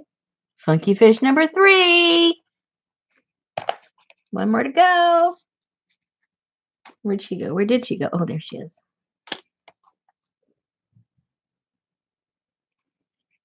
No, it is permanent. Once you wet it and dry, it's permanent.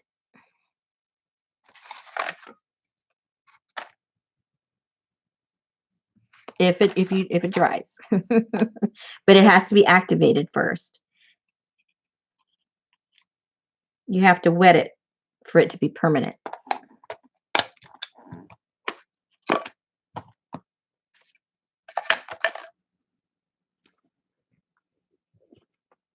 There's this beautiful watercolorist. I forget her name. I'll have to look her up. She's the first one I saw using it. And she does it in all her watercolors. And it's just beautiful what she does. Because the pen does it for her, you know? She doesn't really know what it's going to do.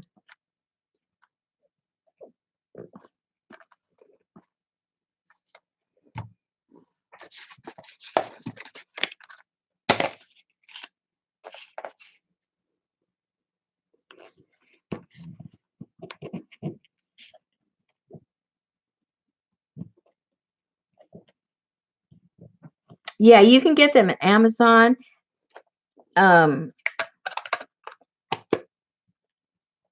They vary so much in their pricing at Amazon with them because they have them on sale sometimes.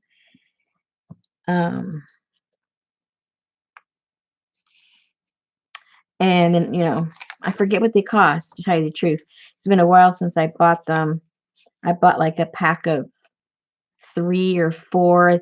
The nib was different sizes, but it all works the same. I don't know why I curl her hair up. I just keep thinking of fins, and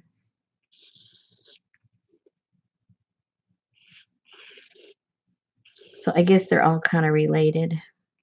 They all got the same hair.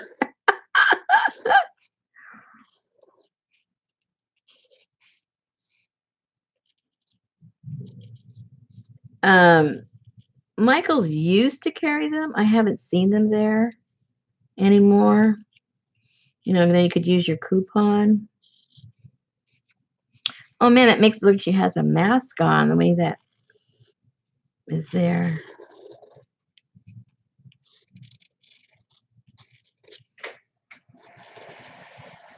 It doesn't look like a mask. Oh my goodness. Where that color went. How funny.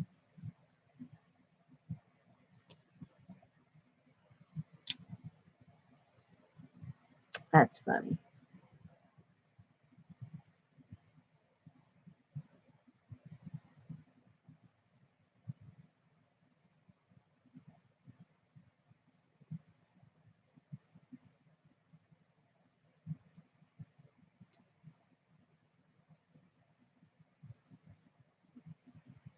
And then if you just sort of, where'd it go? Just kind of sort of tap it. That's when some of the pinks kind of come to the surface for some reason. I don't know why.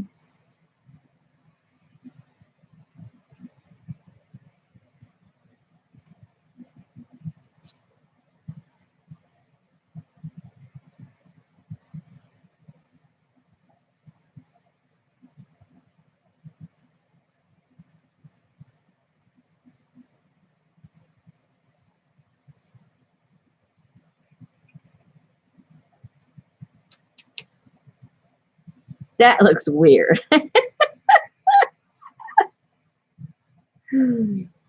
She must be in transition of some kind.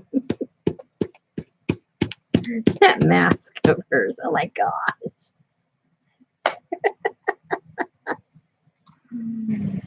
Where is her eye? Her eye's over here somewhere. They got lost.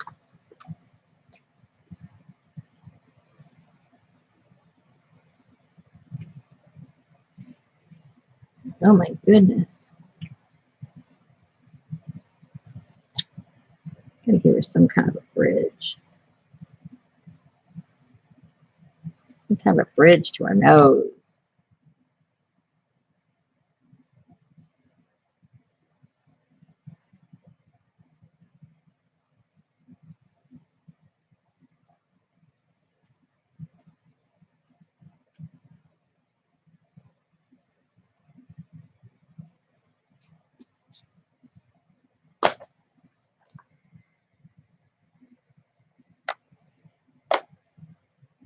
Yeah, funky fish lips. There you go.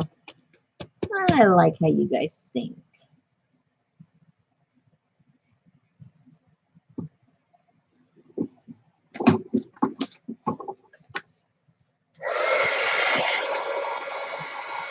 Yeah, I got milk. That's funny.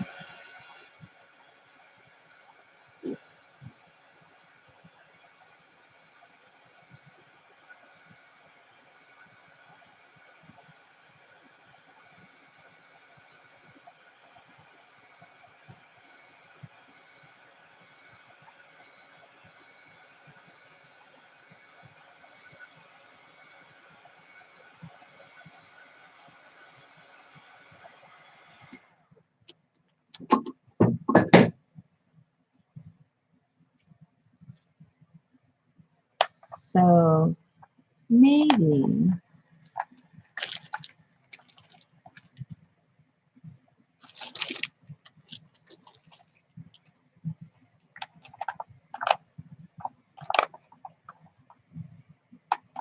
I don't have any color even close to that.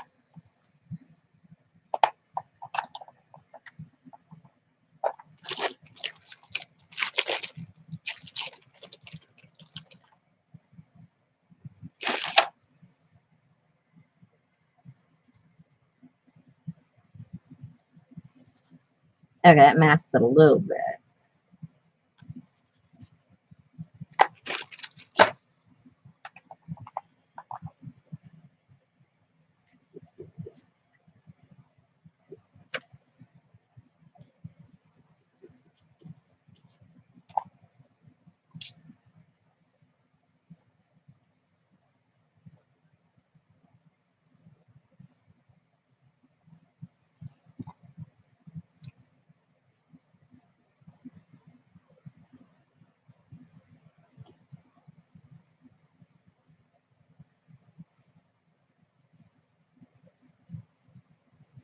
Boy, she's really disjointed, that poor girl. I think, yeah, she's in transition from either fish to human or human to fish, or I don't know what's going on with her. She's got some issues.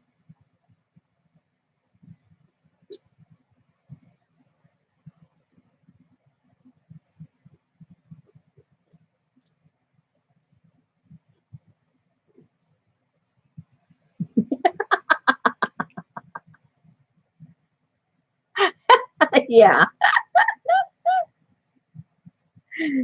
Yeah, one too many seaweeds for her. She got a hold of some bad weed. That's what happened to her. Okay, so these are good starts for the fishies.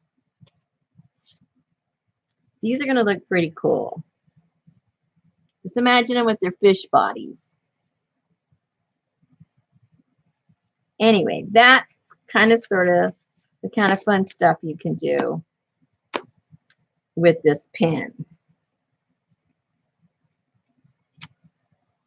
So let me get a piece of white and see what we can do with that. Let me put stuff away because I'm getting a little claustrophobic.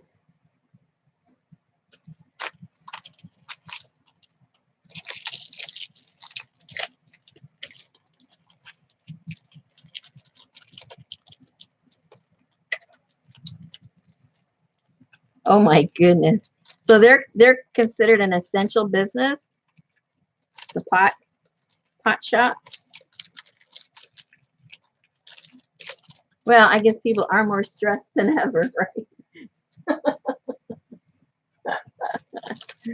Let's see, what else do I have here? Oh, these would look like super cool fish too.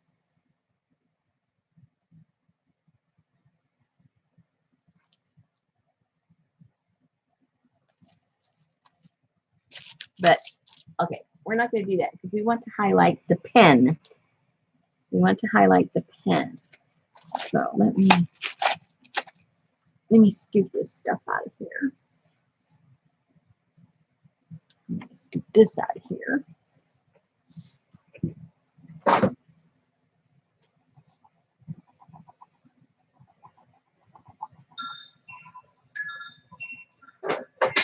Whoa, where did I drop in? So let me find a big stamp. I don't feel like drawing because I can't draw. Let's find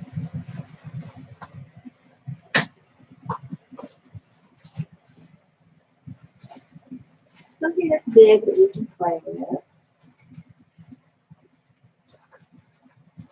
Oh, this is big. Oh, yeah. Oh, yeah. Can't get much bigger than this. You think that's big enough?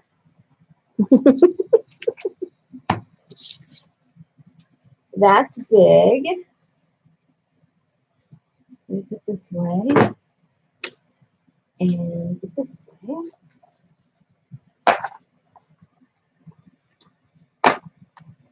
I'm going to go put these with my funky fish so I don't forget what I'm going to do with them.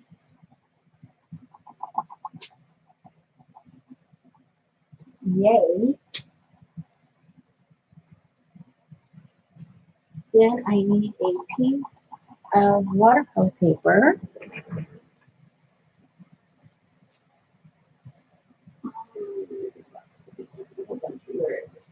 Where is it? Here it is. There's some right there.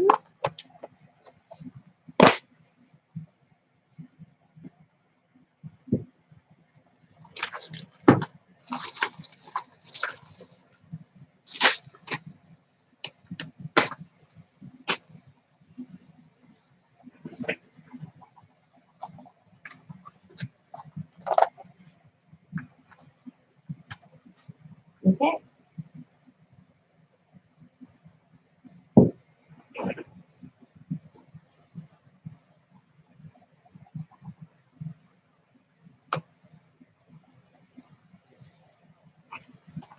Let's see what happens. Let's see. Is that going to be flat enough? I don't know. And remember, the stamp doesn't have to be perfect because we're going to outline it with the, I just want, something to work with.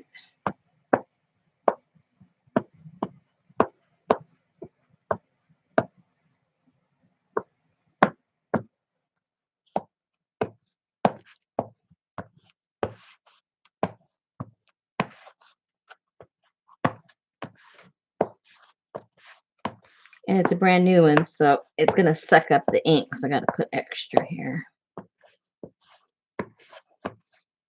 You know how when you do that first print, it's never that great. I better stand up to do this.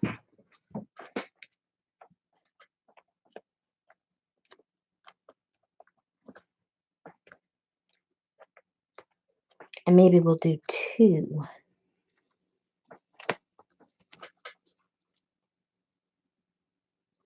Oh, that's good enough to play with. Let's do another one. It's not a good print, but for what we're going to do, it's just fine.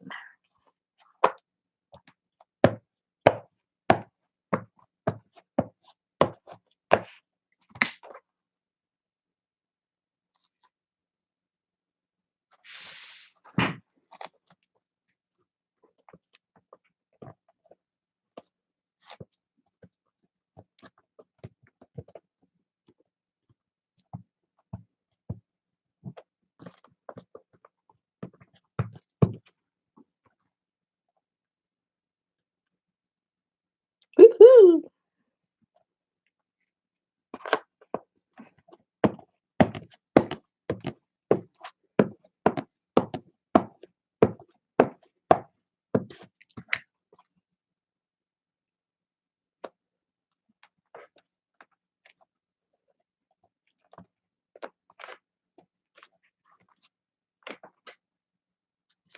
Alrighty.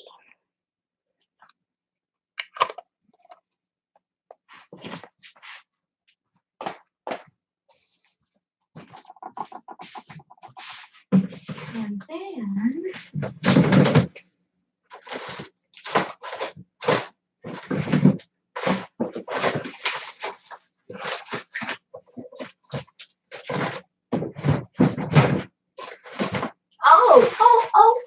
oh, look, I forgot. Oh.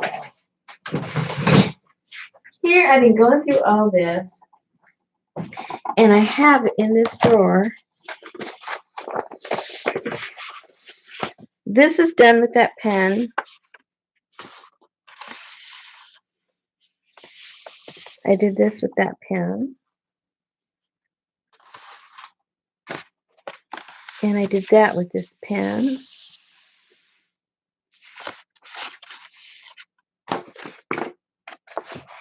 And I did that with this pen.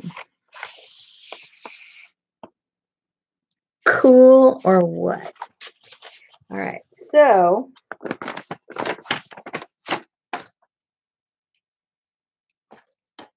let me go clean out this water.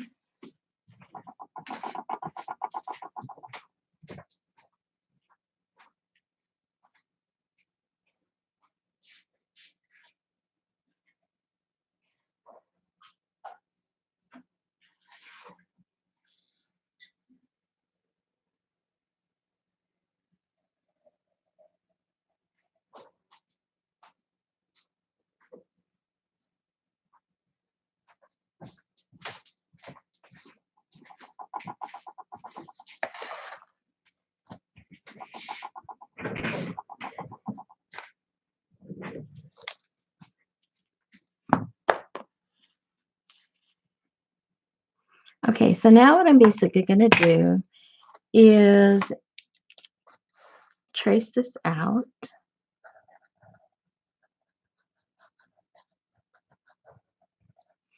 Doesn't have to be perfect because you already saw how it gets all blurry.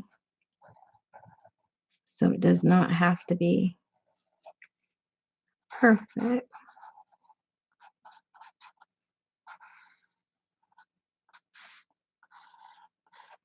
For those of you that are sloppy like me, this is perfect.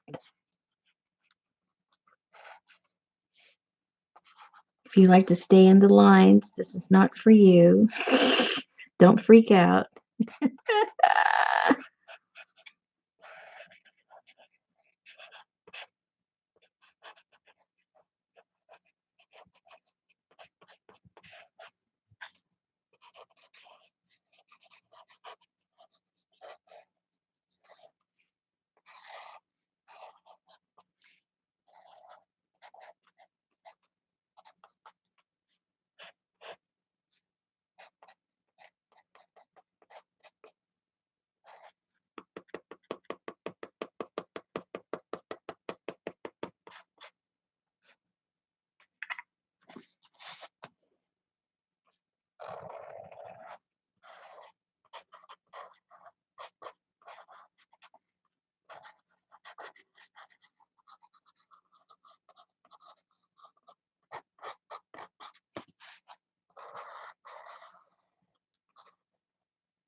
When I'm done here, I'll look up. You know, I can't do this and see what you're asking me. You already know that. Plus, probably somebody already answered for me. I can always count on you guys.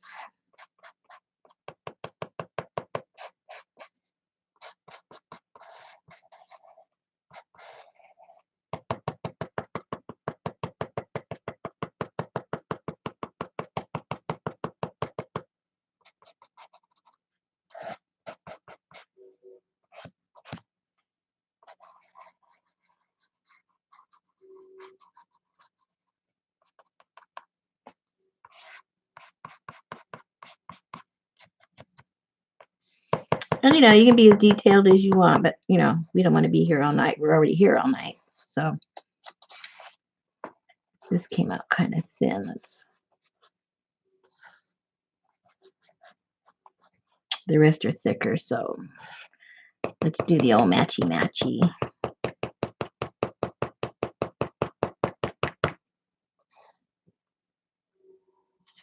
All right. So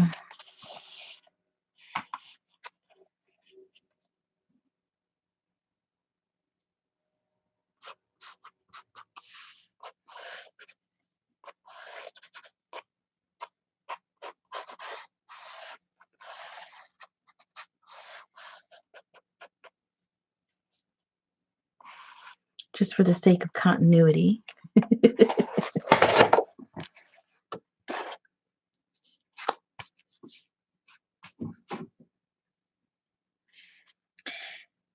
And that's supposed to be an iris. I forget what the leaves of the iris look like. Oh yeah, they're long, huh? They have long leaves, right? Right. Narrow and pointy, don't they? Oh, and an iris doesn't have stems like that. I already messed it up. That's okay. This is an imaginary plant. So we don't really care because it's imaginary. So get off my case. Okay. Let's put this over here. Let's give me some room because we're gonna get a little wetter. So I need to get this cloth out from underneath here because this one's gonna get a little messy. It's gonna get a bit messy. And let me get a bigger brush than what I was playing with before.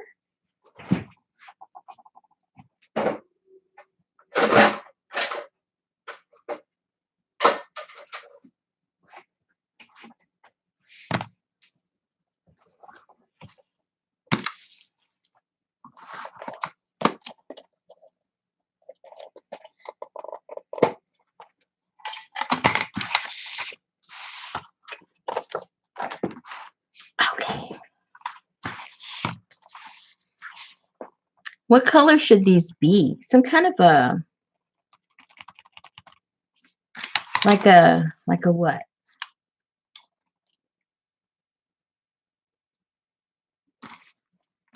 Probably like a purple. Okay, I'm going to do one first with just the water. And then I'll come back behind it with some watercolors. Because when the watercolor activates this pen, it looks really pretty. So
See, the beauty of not knowing how to paint is very freeing.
We just decided that all three of these are from a different plant.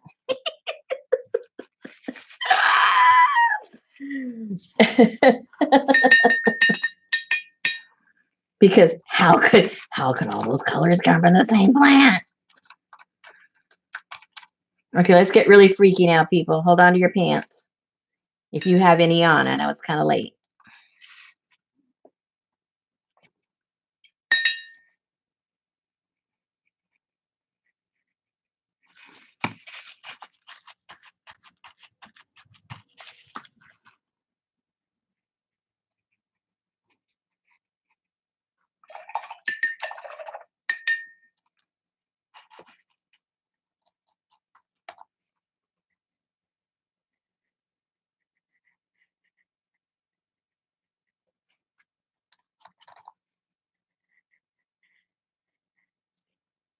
I've always wanted an iris that color, see?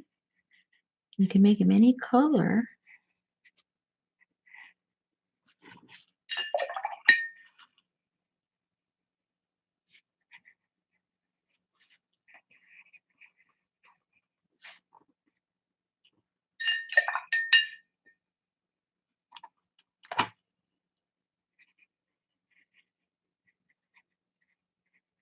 See, this is your variegated one. You know how they're always crossbreeding and making new varieties. This is the confetti one. Ooh, I like the confetti one. I think this is looking pretty cool. We can confetti this. Yeah, yeah. Anyway, so you guys get the idea? Do you guys get the idea? Yes? No? Maybe? Now, this is somebody who doesn't know how to draw, paint, or anything. So, if I can do something with this stupid pen, anybody can. Because I don't know how to do nothing. I just play and pretend. I'm the first person to tell you I don't know what the heck I'm doing. And I really don't care.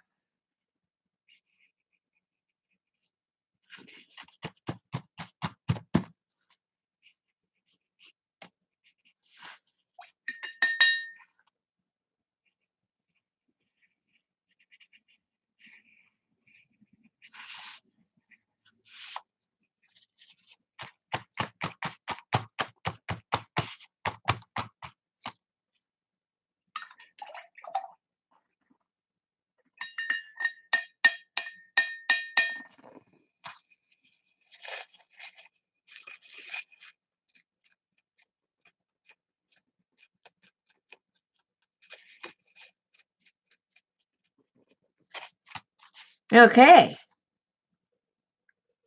How do you do a background? Do you just put, what color should the background be? I need to put a little bit of something, something, something back there just to have some fun with it. What color should it be? I don't know.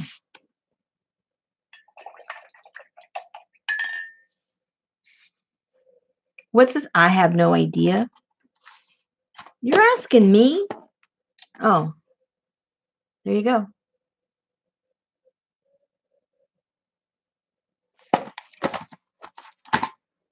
Something I found on sale because I'm not going to spend money on something I don't know how to do.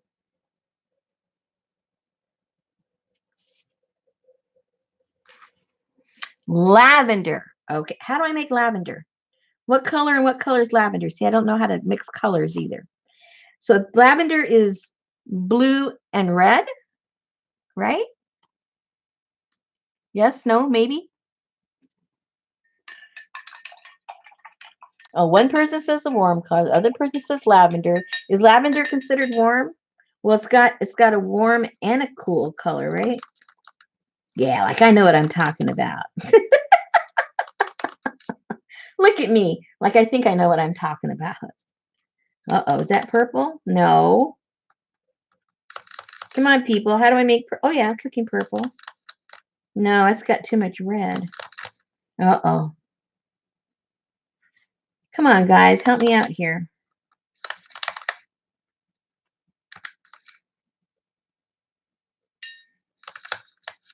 I totally have no idea what I'm doing. But I'm having fun. Okay, so this is way too dark. How do I lighten that up? Just keep adding water?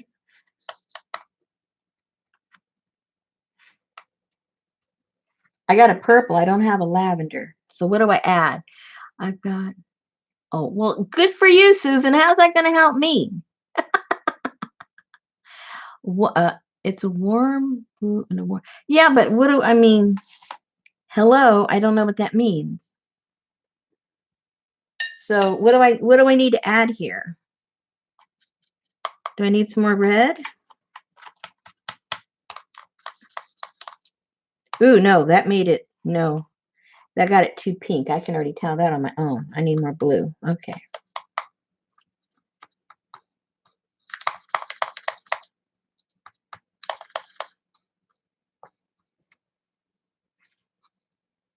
I can even see that. It still looks like it's a little too something. I don't know what.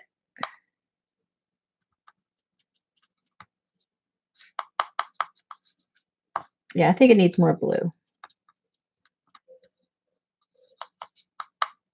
I know you guys are cringing, those of you that know how to do watercolor. That's okay. Be patient with us, as people don't know what the heck we're doing. It just means it makes us look, we make you guys look good. So don't worry about it. Okay.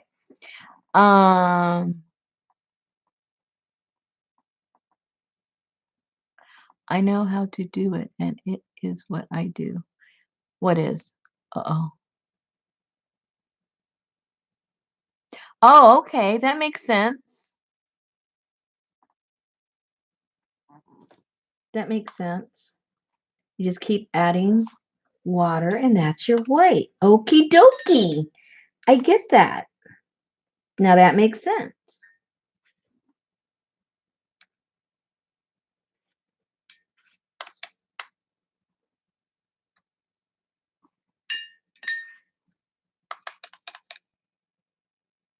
We're getting there.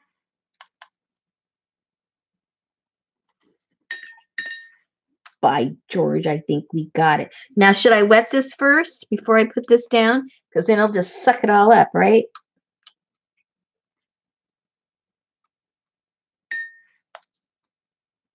I kind of like the color. Okay, so if I like the color, do I wet the background? If it's Japanese paint, it has water. I mean, it has white in it. Oh, I don't know what that means, but it sounds cool. Okay, well, I'm not getting an answer. So I'm going to go ahead and wet where I think it should be wet. Because I don't want it to soak all up with the color. So if I'm doing this wrong, well, it's just my version, okay?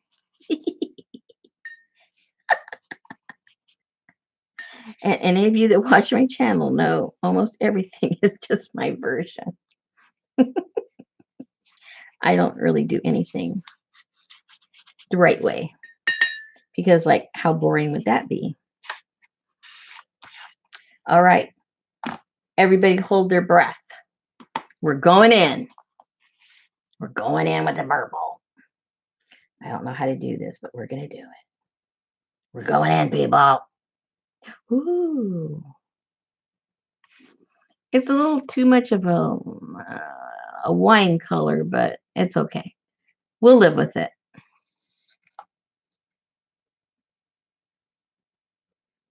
We'll live with it for now.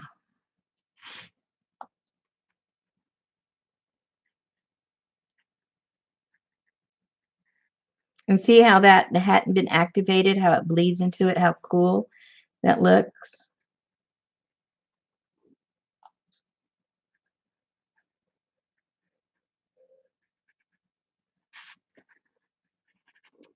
It might be a little too wet. I hear you. I hear you. I hear you. That's too wet. That's too wet. I hear you. I hear you. Or maybe after we dry it, we'll put another coat on it. Or what do we do? I don't know. Oh, gosh.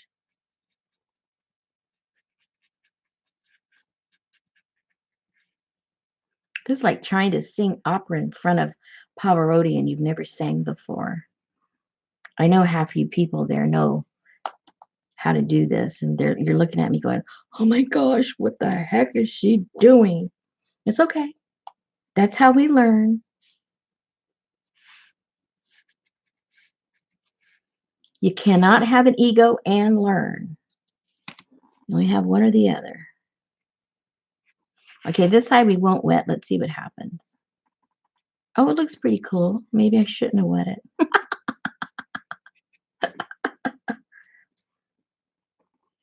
I want you to know this is my first color mixing. I kind of like it. It came out kind of cool.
Okay, that was fun.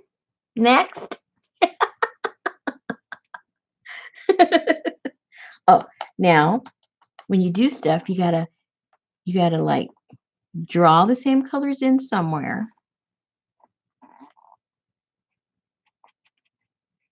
Put it somewhere so it all kind of like goes together, even if just a little spot here and there. I know that too.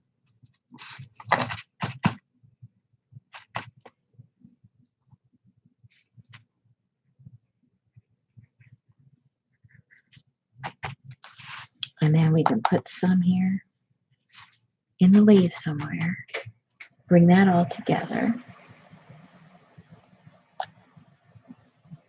It's so freeing when you don't know what you're supposed to do.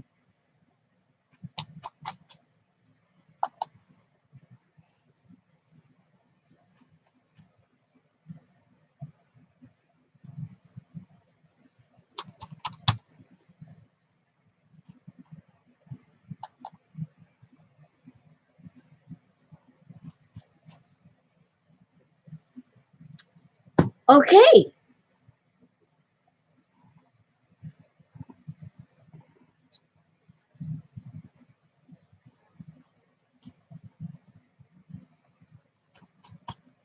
Yeah, look at me now like I think I know what I'm doing.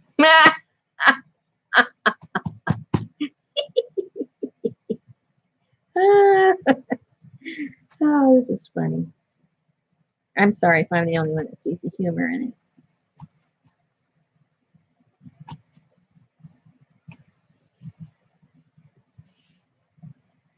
I think we need more blotches over here. See, like I know, like it's like too pretty over here. It's because I wet it. See, I shouldn't have wet it.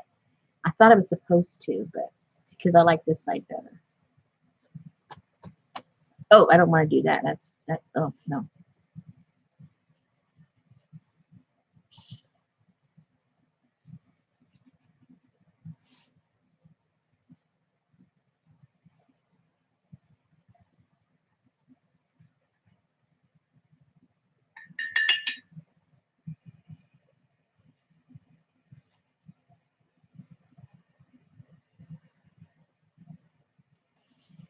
Yeah, see, it's dark over here. I like that better.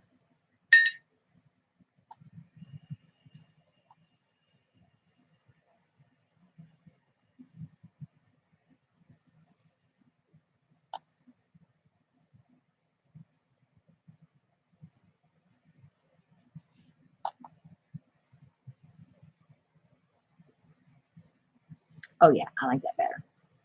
It was too frou-frou with that light stuff.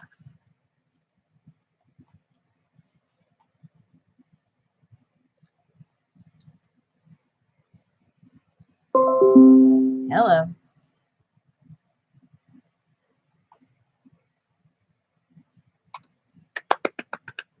Yay! Now all I gotta do is put a funky fish, and I call that a success. Oh my gosh, I can't believe the stupid stuff I end up doing. Oh my goodness. Okay, let me draw this a little bit. Now I really need a cracker. You guys are really stretching me to my limit.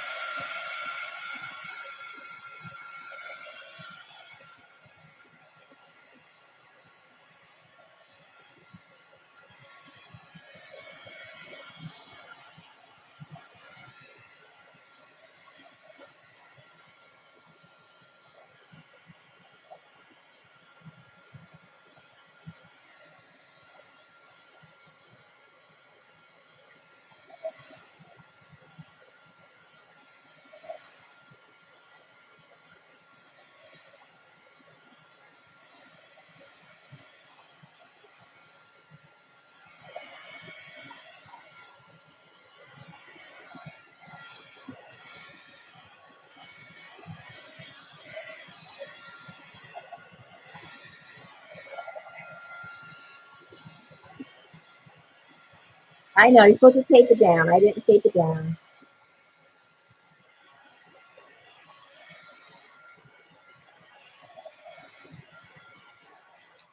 I like all my stuff nice and warpy. Oops, I forgot to put the little cheater in there. There we go.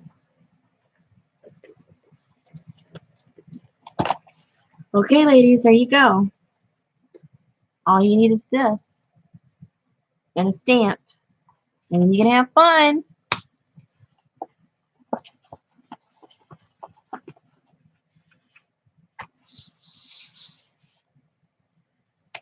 Okay.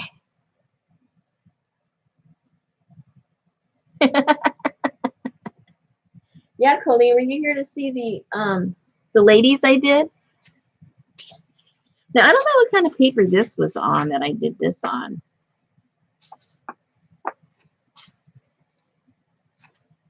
I'm not sure what. Oh, I remember what I did. This I did a print, just a black and white print. So this I didn't, and then I went over it with the pen. And you can see all these colors here. And then I did it with the with some watercolor. Yeah, that's what I did this with. And this one too. I printed this on I guess it's cardstock. That's what I did it on.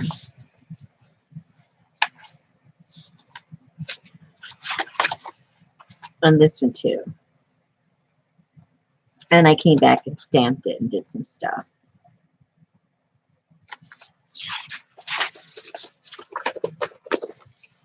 So you can do all kinds of ways. Actually. Okay. What are you guys talking about?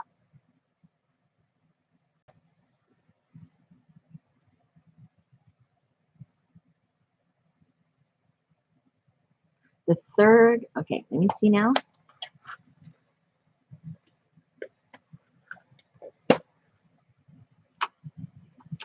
The third one. 1, 2, 3, which is, I can't even see that, it's so small. That is, does it have a name? Crimson. That's what that one is. Okay, so I should have used that with this blue. Maybe. Oh, wait a minute, people. There's purple. It just didn't look purple. I went through all that trouble and it has a purple. Oh my God. It just didn't look purple, and because I'm not used to watercolors, I didn't know that was a purple. And because I didn't look at my chart, I didn't know it was a purple. Stupid. It looked like a brown to me. Because I don't know my watercolor colors. Okay, there you go. See? Purple. Purple. Oh well, next time. Oh, don't give me this swatch stuff. I'm lucky if I open up the container. I'm not a watercolor, so I don't need no stinking swatches. Oh my goodness. Okay, so now I understand why all those swatchy people are always making all these swatches. I get it now. I didn't understand why they went through all the trouble. Like, okay, you know that's red. Why do you have to put a swatch down? Okay, so that way you know it's a purple when you don't know it's a purple. Excellent. Okay, maybe I need to do some little white highlights on there. I might have to put a fish in here because I can't do all this stuff and let it go to waste. I have to use it. So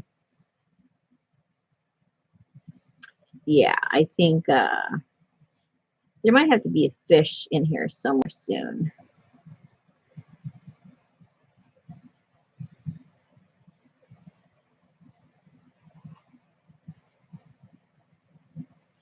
There just might have to be a fish, like coming out from behind somewhere, you know.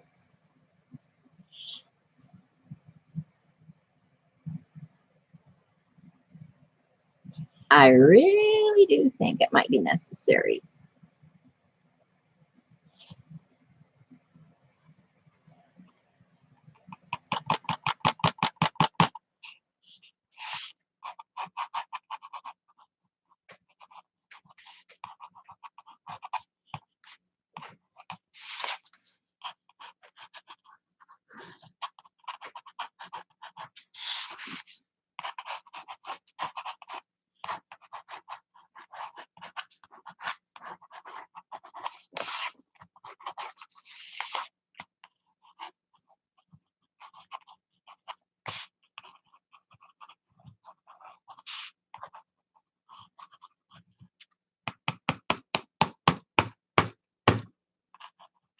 Don't you just love it and you don't know what you're doing?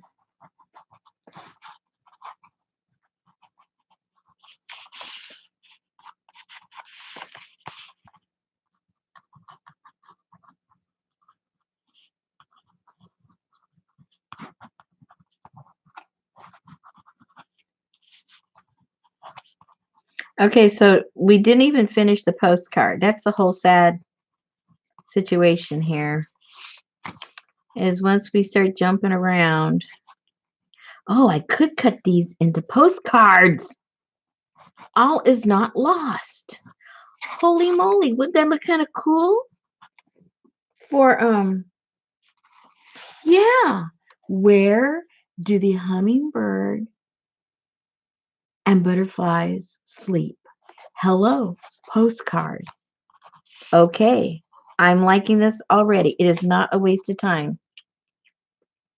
Where's my pattern for the postcard? Holy moly. This is all we got done on the postcard. And I got it so wet it kind of lifted up here. Let's glue this back down.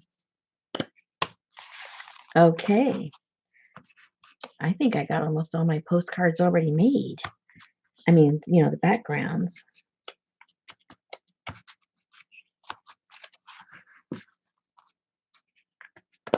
Yes, sir, Bob. That's what we're gonna do. And then I'll just back these onto some cardboard or something. So.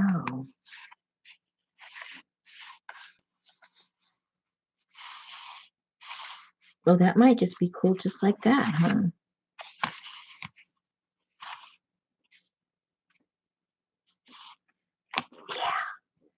Yeah. That's gonna work.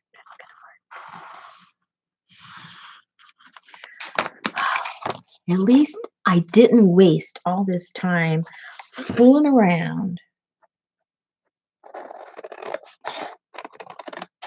and just have another piece of paper with stuff on it. Okay, that's the beginning of that postcard. Excellent. Excellent. That'll be the beginning. Woohoo! Okay, I'm happy now. Oh, but I wasted that one because I didn't. I should have. Never mind.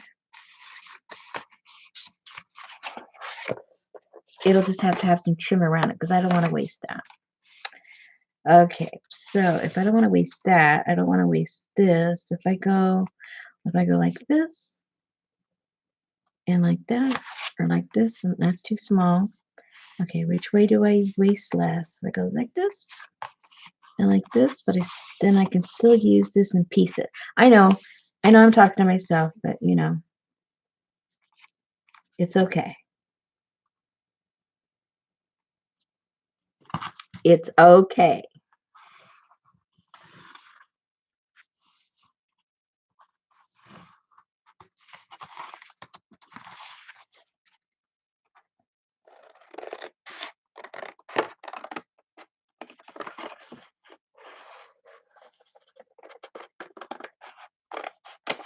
I'll trim the little edges off later. Oh, see, that looks pretty cool right there.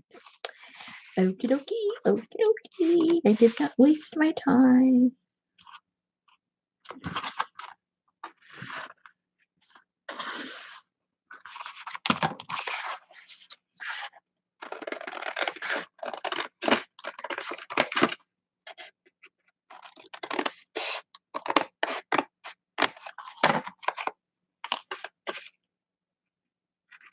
I love when it comes together, even when it wasn't a plan.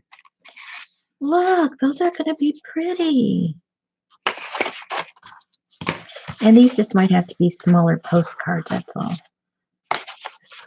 We'll see. We'll see how I'll patch it up somehow.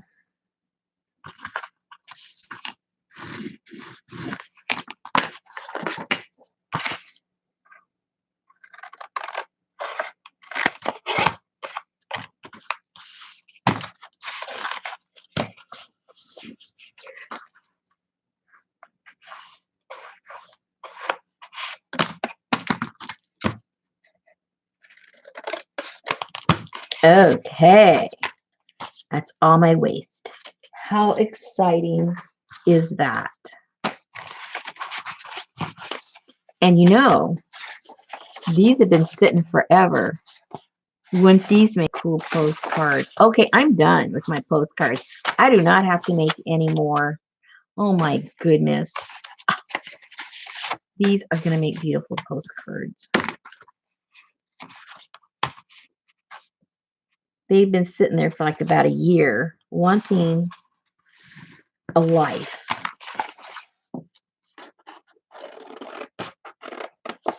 And now it's going to be free. It's going to be one of these is going to be in Singapore. Another one is going to be in Germany. They are really getting home.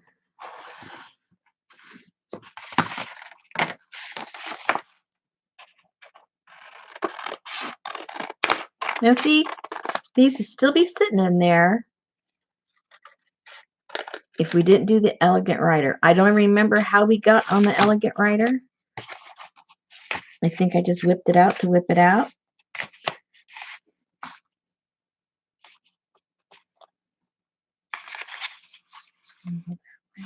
This way.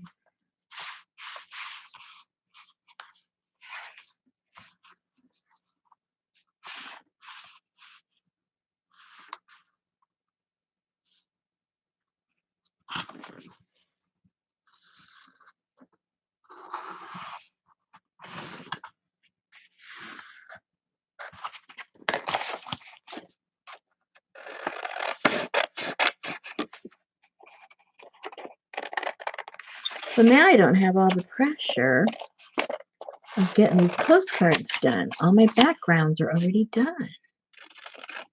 I'm so excited. Look how pretty. Can't you just see a hummingbird or a butterfly sleeping in there? That might be where they sleep. I don't know. I'm just guessing. I think I'll piece this one and do it like, and I'll do some collaging or something. I don't want to mess that one up. So again, this is on my waist right here. Hello. Alrighty. Okay, what are we talking about?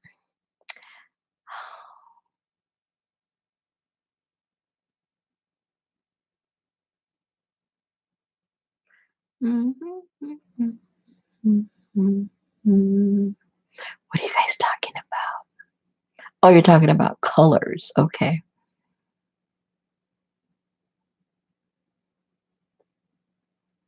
Uh-oh, Janice just realized what time it is. Good night.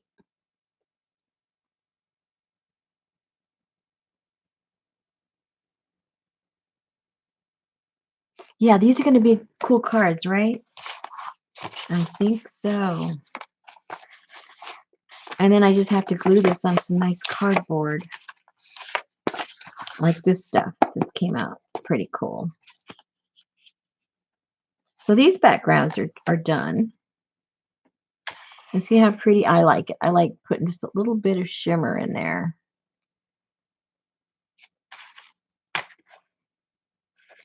And I might put a little bit of something here on these. I think that'll look pretty. And this one will look really cool.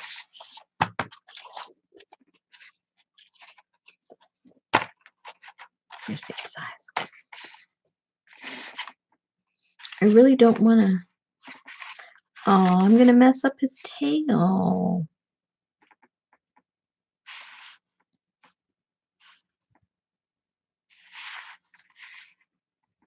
Well, the most I can do is how many inches? What was, let me find that pattern. I think that was a little smaller than the largest piece.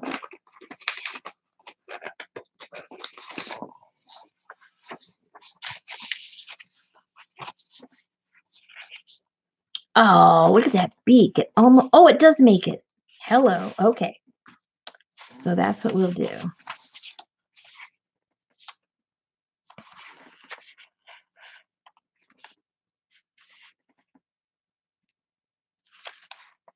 You get all his pieces parts. How cool is that?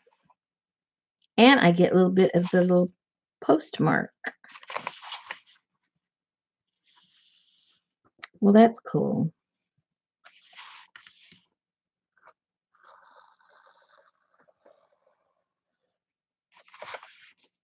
I need to make a pattern out of a stiffer board. This was just when I was showing the group.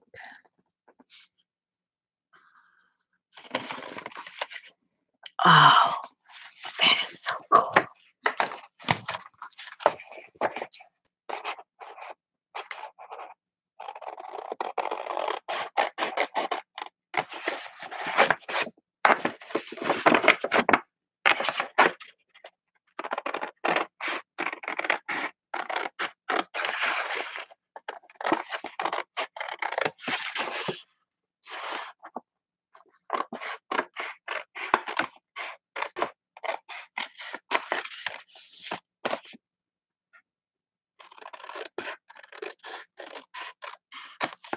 Oh, I wish I was getting that in the mail. Look how cute. Maybe I'll mail it to myself. Ooh, these. I don't want to. Well, I will patch that onto something else. That's kind of cool. I'll collage it onto something else.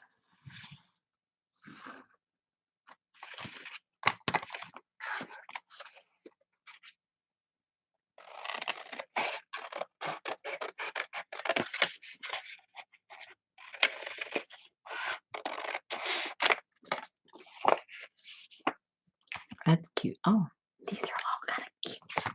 I like them.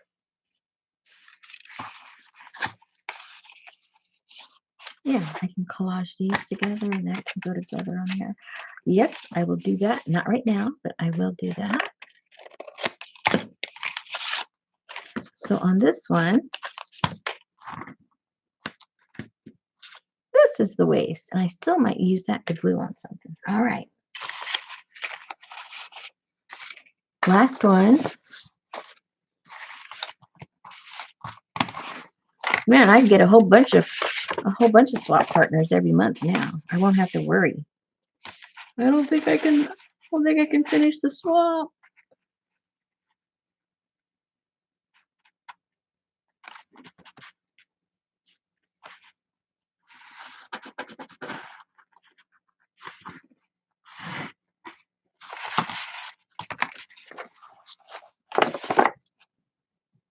I used to have these growing in my yard.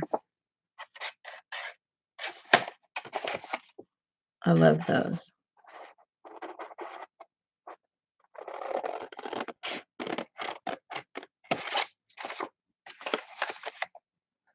Where's that mark?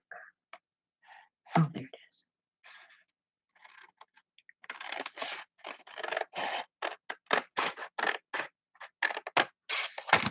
Oh, look how pretty.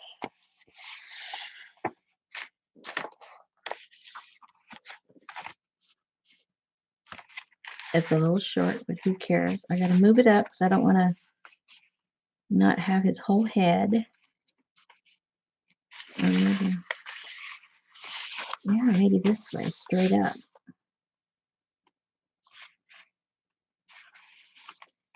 I don't want to waste a lot of stuff though.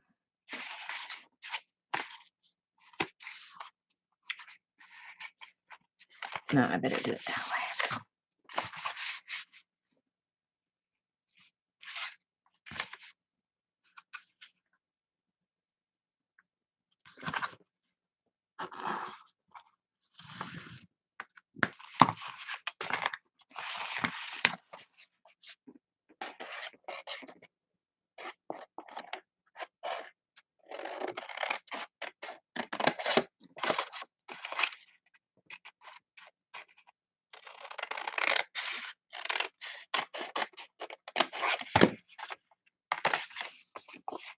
Another one. That's cool.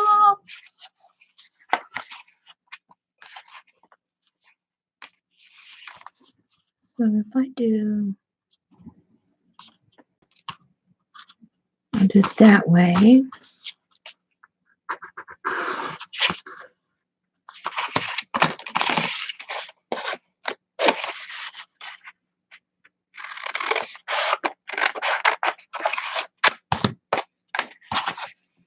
then I'll make sure I have his whole body.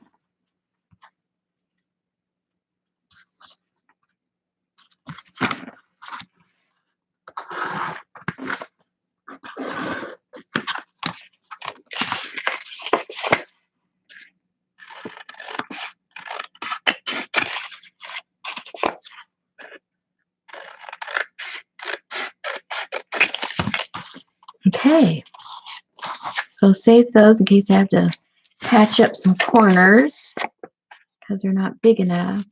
Alrighty, holy moly. Look at all my postcards that I got from those pages. I really, really like them. They're going to come out pretty cool.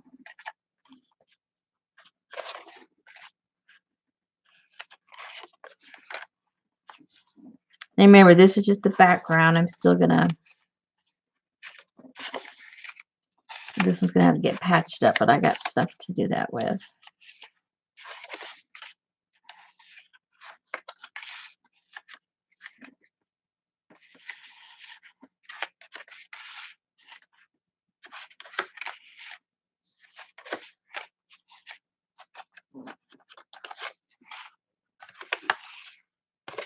Oh, I'm so happy. Yay. So we'll put all these together.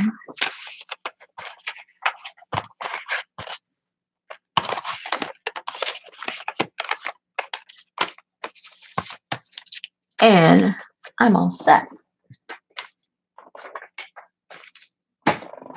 How you like those apples?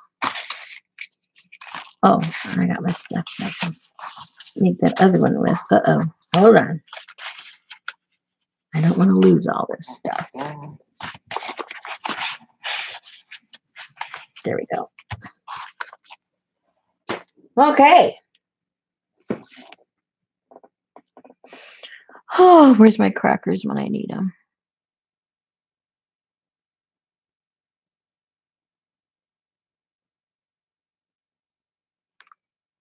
Let's see. Postcard stamps. Postcard stamps. What's a postcard stamp? You mean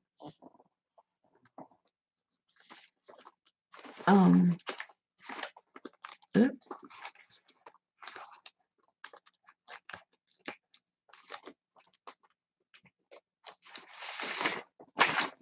You mean something like that prints that on the postcard? Is that what you mean by a postcard stamp?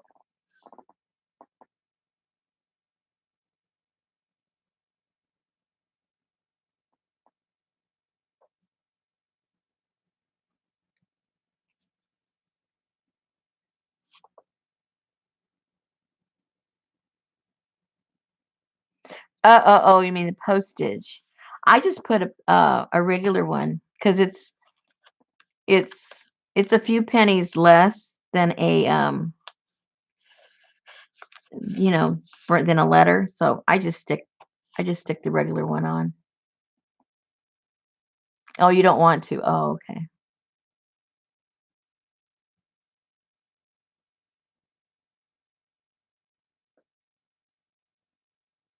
I'm too lazy to go buy some other ones because I have the regular postage, so I'm just going to use that.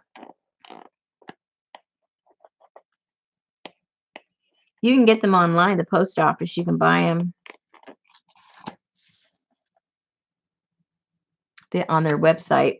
They sell stamps and everything. I don't know the quantity you have to get. I don't know if you have to get a roll or not. That's why I'm choosing just to use the stamps I have. I don't want to go inside and talk to people at the post office. I'm avoiding people as much as I can. So I figure if I use what I have, I'm avoiding people.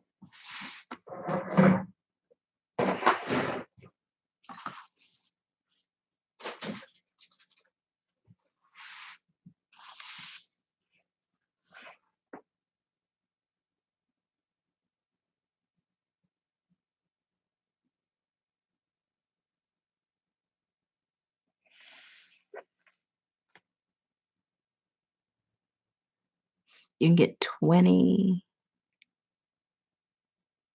Okay.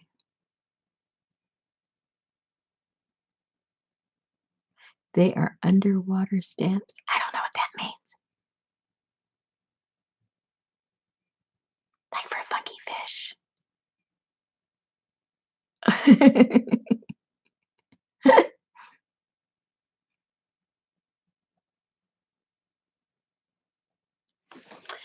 Okay, ladies, I think it's time for me to have my tea that I haven't had. I didn't even finish my coffee. It's all cold now. I had like 2 drinks from it. What kind of a deal is that? And then I have oh, oh my goodness, I got too many things I got to take care of. But I got most of my things. Oh, and I have to tell you, ladies. Okay. I have, oh yeah. Oh, fishes and coral. Oh, how cool is that? Very cool. All right. So I have a sad story about my next caboodle kit. I'll share it with you because I'm very disappointed. I'm very sad. I don't want to be sad all by myself. I must share the joy. Good night, Linda. Linda's leaving before the sadness comes. Leave while you can. Leave while you can.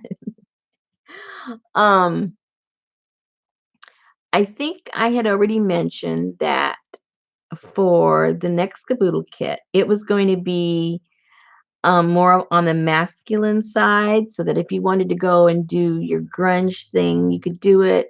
Or if you wanted to make it for some gentleman in your life, you were thinking about Father's Day, for the following month. That way you can make the journal the month before. And so that was kind of the general discussion of what we were thinking we were going to do. Okay. So, oh, she's back. so Susan's back.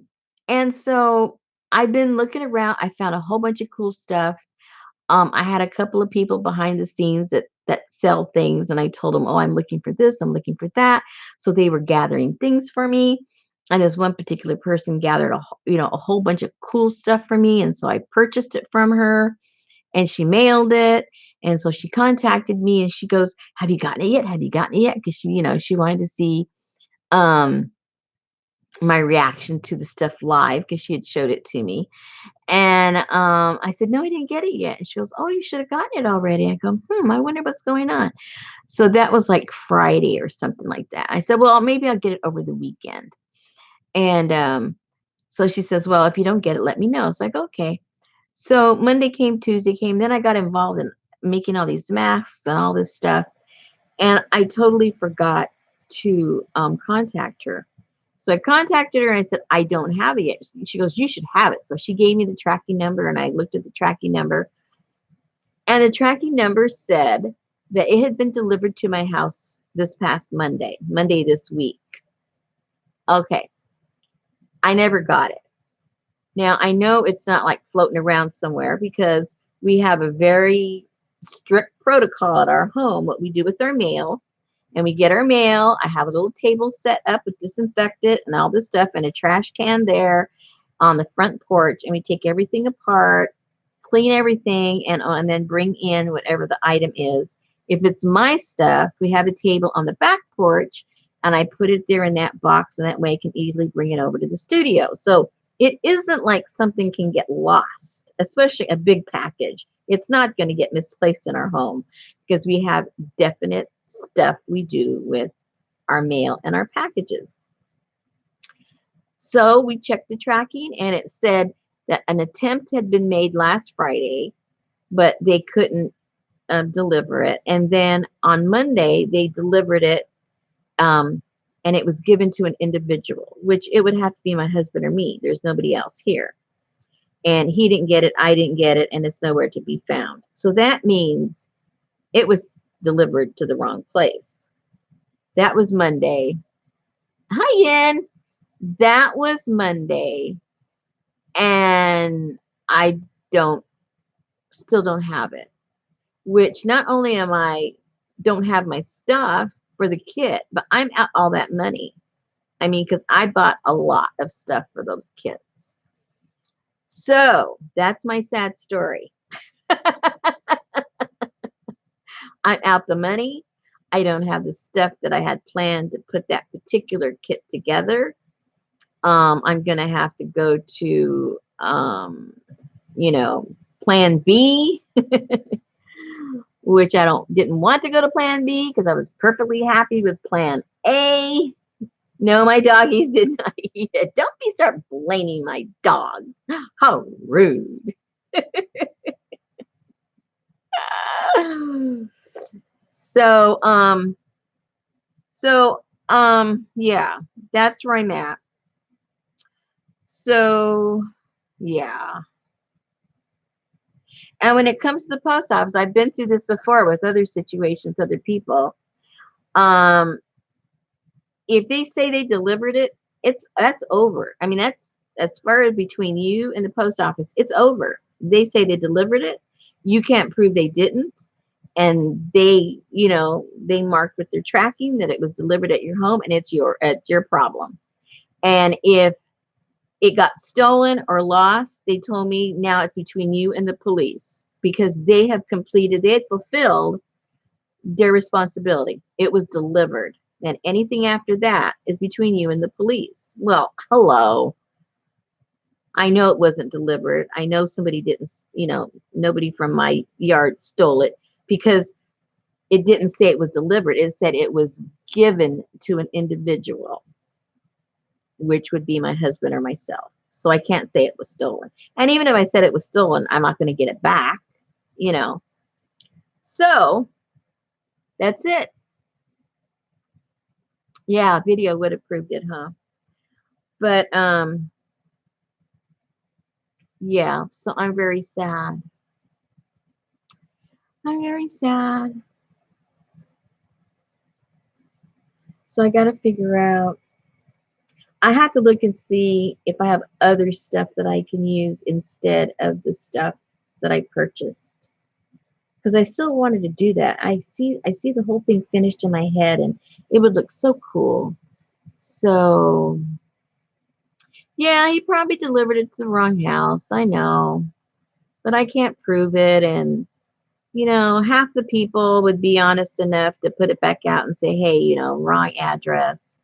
And then other people, especially if they're young kids or teenagers or something, most of those kids, I'm sorry to say, they just don't have any manners. They probably opened it up and, no, it wasn't signed for. It just had the tracking. It didn't require signature. Anyway, so I wanted you to be part of my misery. I didn't want to go alone.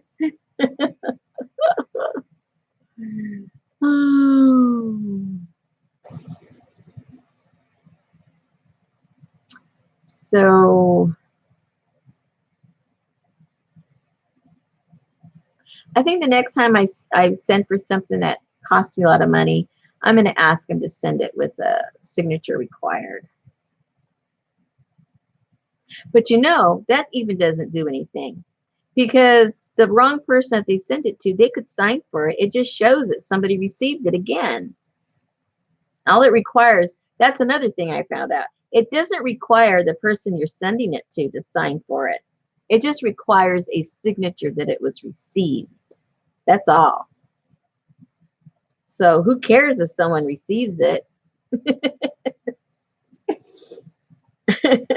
Their job again is done.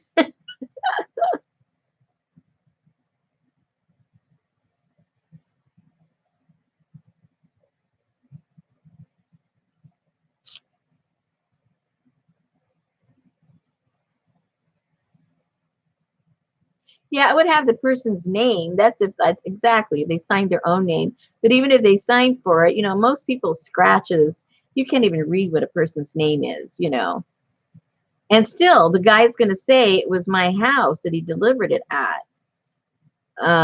He's not going to remember where he really delivered it at. Now, for instance, this was a couple of weeks ago. A mailman dropped off some stuff for me. And it was like 2 or 3 packages. And so I brought them here into the studio and I just sat them down because I wasn't going to open them right then and there. And then I hear a bunch of honking outside. And nobody ever honks. Our street, we're not honkers. And so I peek out and it was the mailman. And he says, "Oh, I think I gave you one package that wasn't yours." So I go, "Okay, hold on." So I go in there and I look. And sure enough, he had given me one that wasn't mine. And I just hadn't looked at it yet. So I gave it to him. But see now, if I had kept it, he had marked down delivered, right? Because it had tracking and everything. So he gave it to me and he would have punched in delivered. And if that other person had looked for it, it would say delivered. And then I would be a brat and keep it.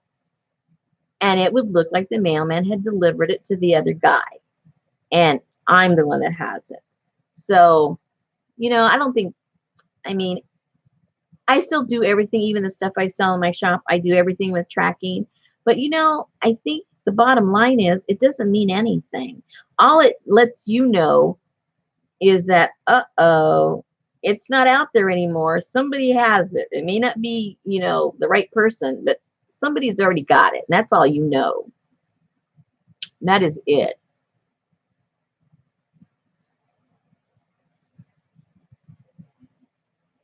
So beware. Beware when you send stuff. And of course, when you do the tracking and you do the basic insurance, it's for $50. But that's if they damage it. That's the only thing that covers. I hope you guys know that. It's only if the post office damages it, they will cover up to $50. But if it gets lost and you can't find it and it gets delivered to the wrong place or something like that, that's not what it's insured for. I don't have a regular mailman. That's another thing. We have different people deliver at our place all the time. And sometimes I get mail 2 times a day from a different mailman. So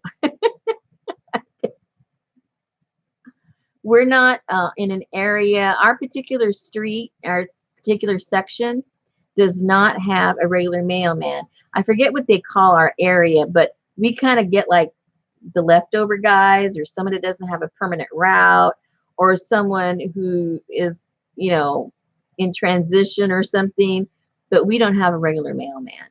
So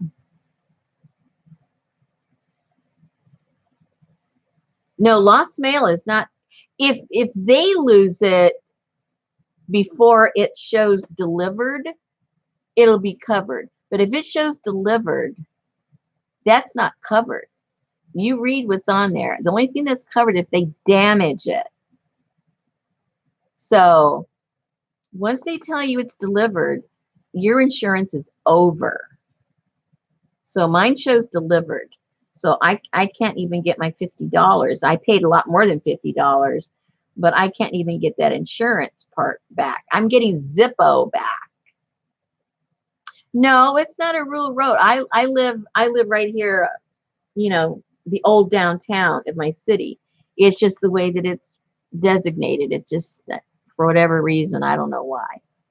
No, I live in a, I live half a mile from the old downtown. I live just outside of a historic district of my town. It stops the block before me. We didn't want to live in the historic district because they tell you what to do and what color to paint things and all that. I didn't want nobody telling me what to do. But we live in the old downtown.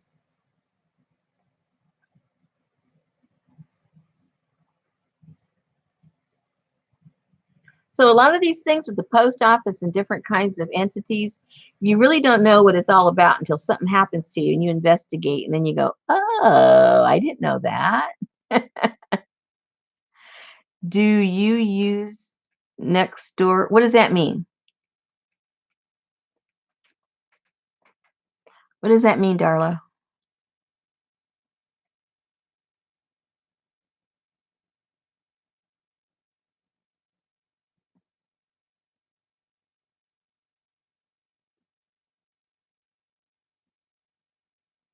Oh, no, I never heard of it. Mm-mm. Oh, I've never heard of it before.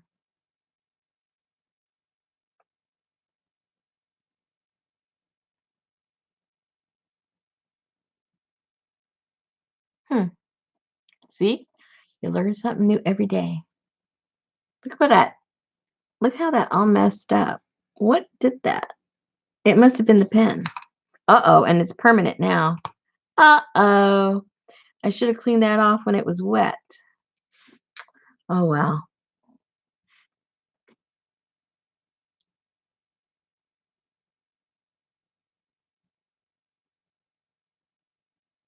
Your local neighbors are on it. People post questions. Oh, okay.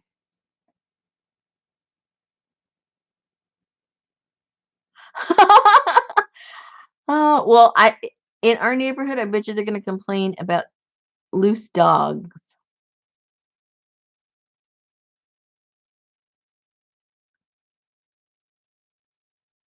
I'll have to write that down. I can just see my husband getting on that thing. Oh dear. He's on another tear, my poor husband. He's always up to something. Okay, so this is called Next Door. Okay. It's simple enough, but I'll forget.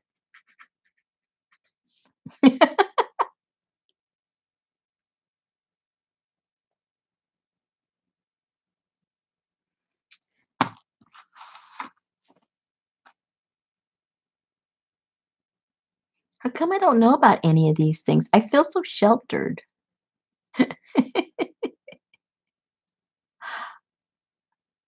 I need a tree trimmer. My husband has called like three different guys because he'll only call the ones that show that they're, bonded and insured in case they, knock it over our house or something.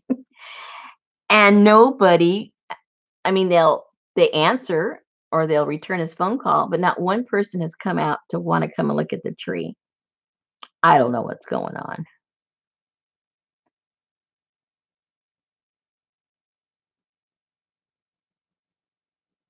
Well, I've never had any problem with our mail. It's always been really good and they're always been really good to us. And um, so this was like kind of like threw me for a loop because I've gotten mail that was addressed to the wrong state and I got it. I've gotten mail before where it had the complete wrong address. It just had my name and the right state, but it didn't have the right anything else.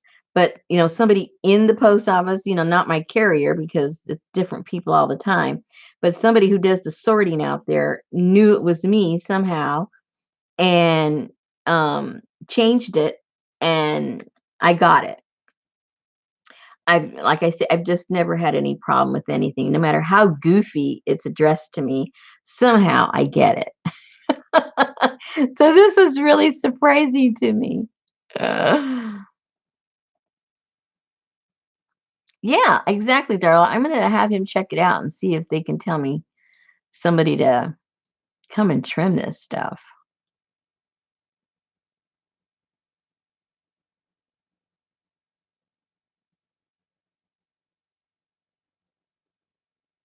Mm. Because sometimes because mine is 1117, and sometimes people forget the 11 and put 117, but I still always get it because 117 um, is a is an empty, not an empty, but it's a parking lot.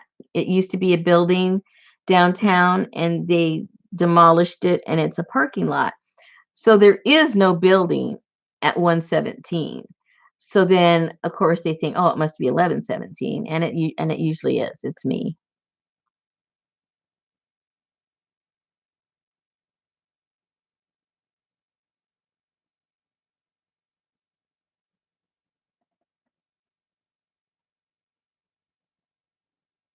Yeah, we've done that too, Darla. I've gotten a few. Sometimes I'm on 6th Street, and sometimes I get 9th Street, and they have the exact address I do, but it's 9th Street. And so the guy must be dyslexia like me, and he sees the six as a nine, nine as a six.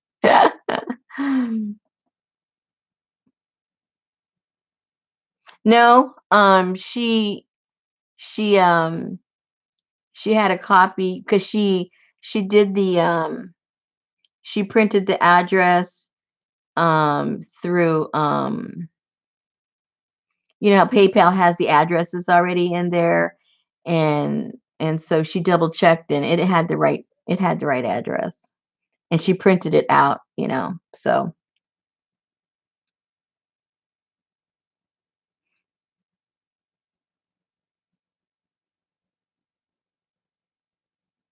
yeah, we went all through all that when we were panicking. Maybe this, maybe that. Oh no, maybe this, maybe that.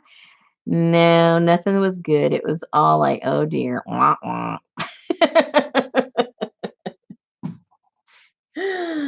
Oh my goodness. So, I mean, I was almost giddy to get that package because I had so much cool plans for it. And then, oh my gosh, and then that had to happen.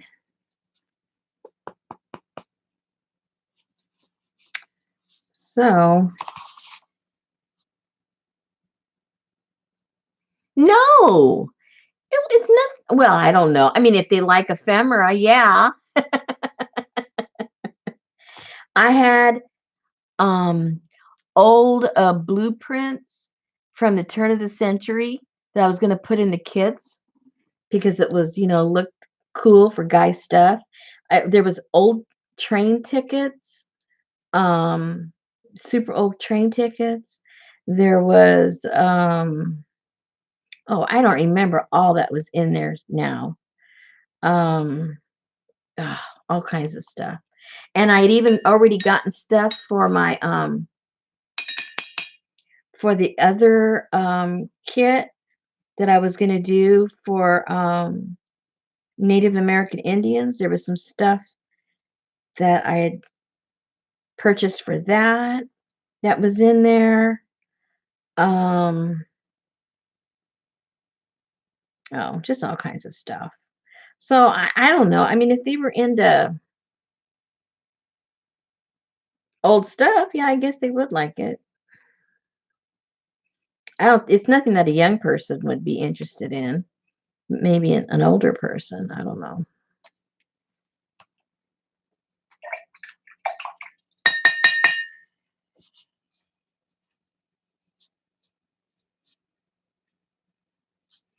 Yeah, that was. It was going to be really cool. Yeah. Yeah, I'll have to go to a local garage sale.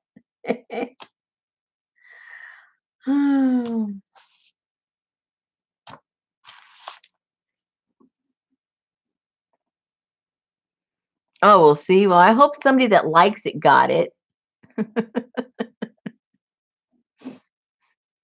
I hope they get good use out of it. I hope they just didn't get it and throw it in the trash.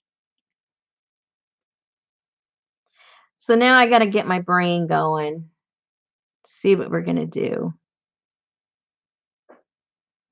Because I already had all the stuff. I have half the stuff. I already had like half the stuff, but that was going to complete the other half. So maybe I can wrangle up some other things that'll be just as fun and continue with the theme. I don't know. I don't know.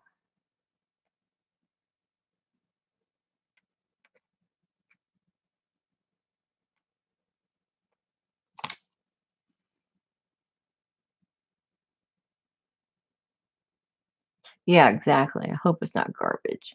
That was just too cool stuff.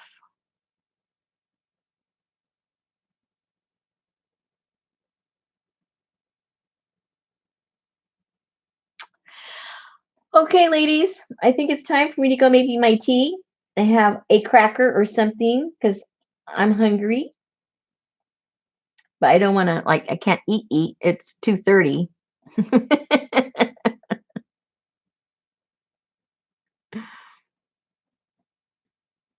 I still got 31 people here. What are you guys doing awake? Oh my goodness, Kathleen. We'll see. Oh, maybe somebody like you has it. Somebody young that starts young. I don't know. But I do have some cool I got some other ones. I have some other blueprints that are really cool that I got before. And this was just gonna, like add to them. So maybe I can still work with the same blueprints, the other blueprints that I have. Um yeah, I'll just have to. Oh, stamps. Oh, cool. Only one eye is awake.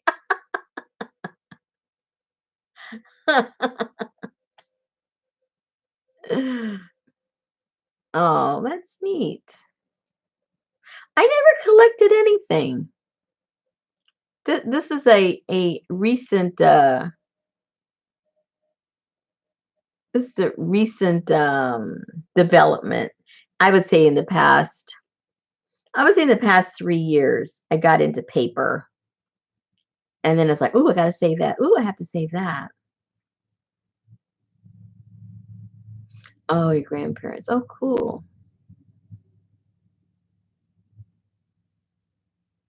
Is Shelly eating? Don't be telling me you're eating. I'm hungry. Man, what a bunch of teasers.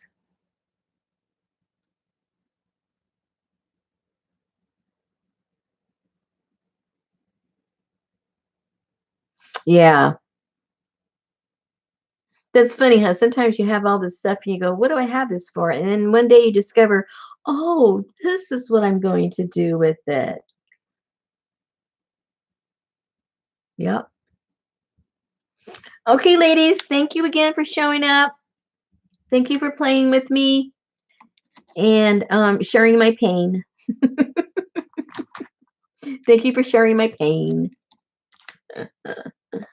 But I'll come up with something cool. I just go rummaging through all my stuff and I'll have to like reshop my inside of my own studio and see what I find. I've got stuff. I have stuff.